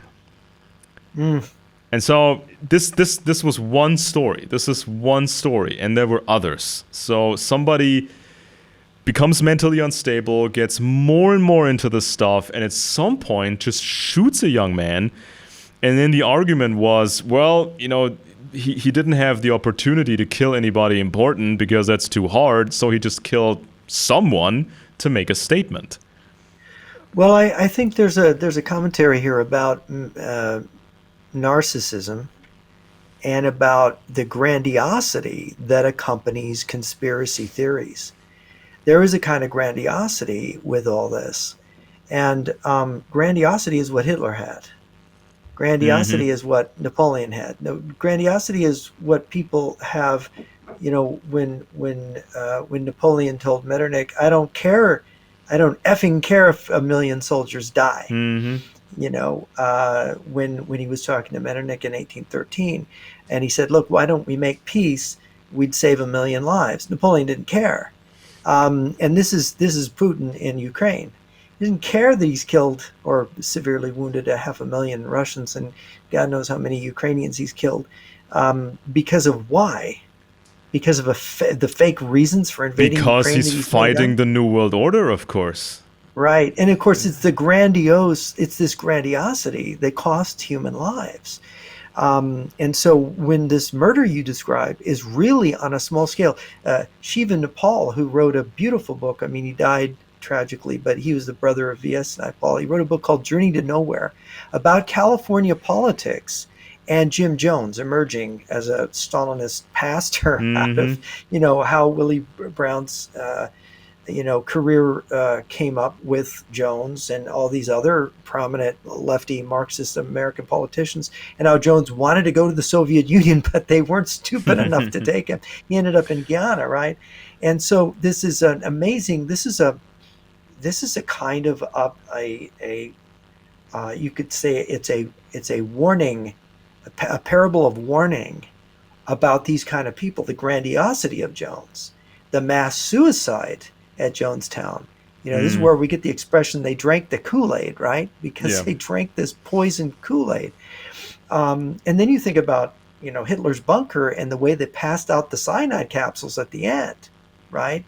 And a whole bunch of them, General Krebs and the Goebbels children were fed the cyanide capsules the night before by their mother, Magda Mm-hmm. Goebbels, killing her 7 children in the bunker. I mean, it's horrific, right? So we've got these grandiose ideologies, which always are conspiracy related in their paranoid way of relating to reality. Yeah. This is so integral to Yeah. I mean, I totalitarianism and noticed. to mass murder. Yeah. I mean, I noticed. I noticed. I noticed at some point these narcissistic traits in Alex Jones. I noticed narcissistic traits in Julian Assange. I mean, when he was leaking this sanitized database, which was, missing many things, but or this helicopter video that basically proved nothing because they edited it deceptively.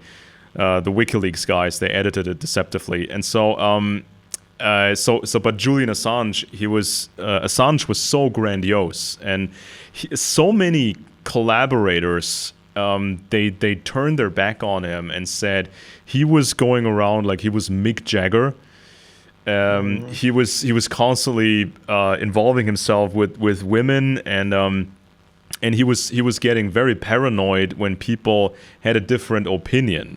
There was this German. And he was from a communist family, wasn't he?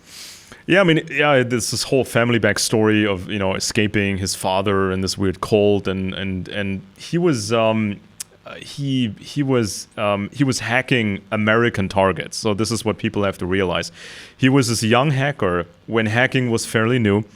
And what these hackers will usually do is attack American targets of military value. So Los Alamos National Laboratory, other military installations, specific research at universities. So they were hacking into these targets. And so there was this big investigation, and they found Assange and two other young men. And it's likely they were turned into informants. I mean, I've dug deep into this case. I read the redacted court case files, and it is confirmed that Assange helped the police in Australia, in Victoria. He helped the police catch child pornographers or some sort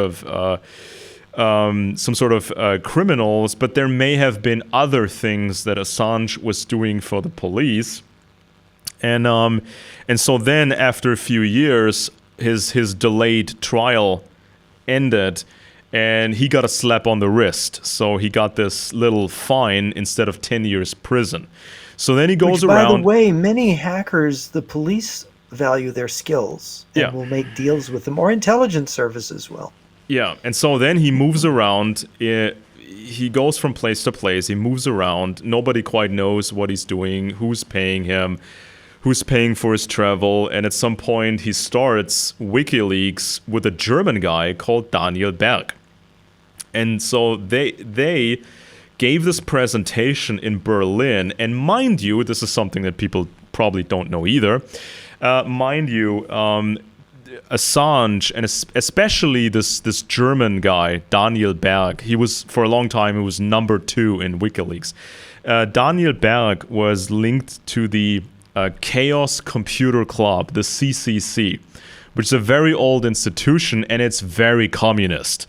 So the original guy, he's a flat-out fanatical communist, and he founded this organization with a table, I kid you not, with a table from a very famous communist commune. And so, this is the Chaos Computer Club, and they have this annual meeting in, I think, this super event. It's like a convention. And at one of these convention, I think it was 2007, maybe it was, Assange and Daniel Berg, they give this presentation and say, we're going to create WikiLeaks, we're going to hack, or we're going to receive stolen material, whistleblower material, and then we publish it.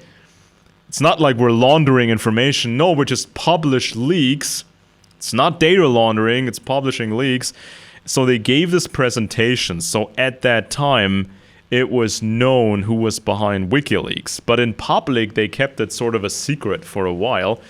And the press was not catching on to this, and even some branches of governments, they didn't catch on to this. A few phone calls would have revealed who was behind WikiLeaks. And so yeah, this is kind of sort of the communist link to all this WikiLeaks stuff, and this Daniel Berg character from Germany, he wanted to turn WikiLeaks into a sort of an institution, like Amnesty International, a recognized institution. But Assange wanted an underground organization, and so they were constantly battling. And the more Assange was criticized, the more Assange hated Daniel Berg. And eventually, the split happened, and one of the new guys at WikiLeaks, I think it was a young Swedish guy, the Swedish guy turned out to be an FBI informant. And so, I mean, there will be all kinds of interesting revelations once Assange gets extradited to the United States. I don't think he will get the death penalty, but you may see previously classified information that indicates Assange was probably responsible for dead people. People who worked with America in Afghanistan, in Iraq, because even if you redact stuff in the files, you can piece together who that person Foreign was. intelligence services, yes, can be you can piece together who the source was and then kill the source and his entire family. So maybe Assange was responsible for dead people. We will see in a court of law. And the thing is this. By the way, the reason you don't want to bring someone like that to trial is because you don't want your secrets to come out. Because exactly. Your evidence exactly. That's very hard. So I think we've seen quite a lot of pro-Russian guys in recent years, just advertising for Assange. Don't extradite him to America. Let him free. Don't make him go to court in America, because that's when the secrets may come out. And he's also tied to some accusations with Roger Stone, and Roger Stone worked for Alex Jones, and some contacts to the Trump outfit. Go. And so I think the Russians, for the Russians, I think Assange is more valuable dead than alive. So maybe there could be. The thing is, that he was at the Ecuadorian embassy in London. Yeah. And it was after, I remember I read that the Russians had gone to the Ecuadorians and they had met with them, and the rumor was that they had asked the Ecuadorians to kick Assange out. Yeah. And of course, I think that's a very interesting that Russia was putting pressure on Ecuador to and of course it was only a matter of weeks after that, maybe it was days, and Ecuador then let the British authorities take Assange into custody. Yeah. So I think there is a realistic danger of an assassination against Assange in America or while he's in transit. And I think the Russians have the motive. The Russians have the motive to kill Assange and then blame America for the assassination, and to say, because ultimately they were using him. Yeah, and the Russians basically will say America killed Assange because Assange leaked the truth about the wars, and Assange would have been vindicated in court, and that's why the Americans killed him. I think this is a realistic thing. By the way, there's some prominent Americans who want Assange to be given a pardon. Yeah, they want Trump to pardon Assange. And also, if because I said this, I said because I said this a minute ago. Assange was linked somehow to Roger Stone. Roger Stone was linked to Jerome Corsi, and both Corsi and Stone worked for Alex Jones, and there's some shenanigans with the Trump admin. So, if you take a guy like Jones and Corsi was big on QAnon. I should just put this out here. He was a big promoter of the QAnon thing. Yeah, and there was some alternative version of it. So you had the pure Q guys who were going off this internet forum thing, and then you had Jones, who had guests on like General Flynn, who was also schmoozy with the Russians. And Jones also had Steve Pacinic on, who was telling a Q a Q-like story, Yes, a yes, he very was. Q-like story. And so, A I mean, former Kissinger protege, by the way, yeah, Pachenik. yeah, involved in psychological warfare. And so, I Indeed. mean, we know Jones is a drinker, and there were some accusations in the press even. I mean, I can confirm them because I'm not close to Jones. There were accusations of drinking while driving. There was an arrest. He was barely under the legal limit recently, or fairly recently, and yeah, he's known to be a drinker. And so Yes. let's just imagine, out of pure coincidence, he gets behind the wheel of his muscle car, he crashes the car, and he dies. What would people around him say? They will say he was murdered by the New World Order. Sure. And he has like 3 million fans or whatever, and they might, they might do violent acts because they think their guy was killed by the New World Order. Or let's say the Russians think Jones is more valuable dead than alive. Same with Assange, because if Jones gets arrested, he may embarrass himself. Jones may embarrass the Russians or whatever in any way, and so maybe the Russians think he's more valuable dead than alive, because if he's If they dead, he's can't a get him to martyr. defect, if they Yeah, can't get him to defect, they may I need mean, him to be dead. they can. Yeah. I mean, yeah. I mean, the Russians. They can take him. They can actually. The Russians. They may actually give him asylum, but if the Americans have too much. If the Americans have too much material against Jones, and also all his personal scandals, with his first wife and now the second wife, if Alex Jones is too embarrassing, then the Russians, they don't want to take him. He's more valuable dead than alive, because when he's dead, he's a martyr. Yeah. And So then nobody likes to speak ill of the dead, so that all gets buried with him. yeah, and Trump markets himself as a martyr. The people who went to prison for the Capitol thing and other things, everybody markets themselves. Everybody markets himself as a martyr, and so when people actually die from coincidence or maybe because the Russians, I think this will launch a new campaign of terrorism, because if you look at the communist wave of terror in Western Germany in the 70s, this came out of a sense of victimhood or perceived victimhood. So people got imprisoned, some people got shot, and this launched a campaign of terrorism. And you had the Weathermen at the same time in America. And Yeah.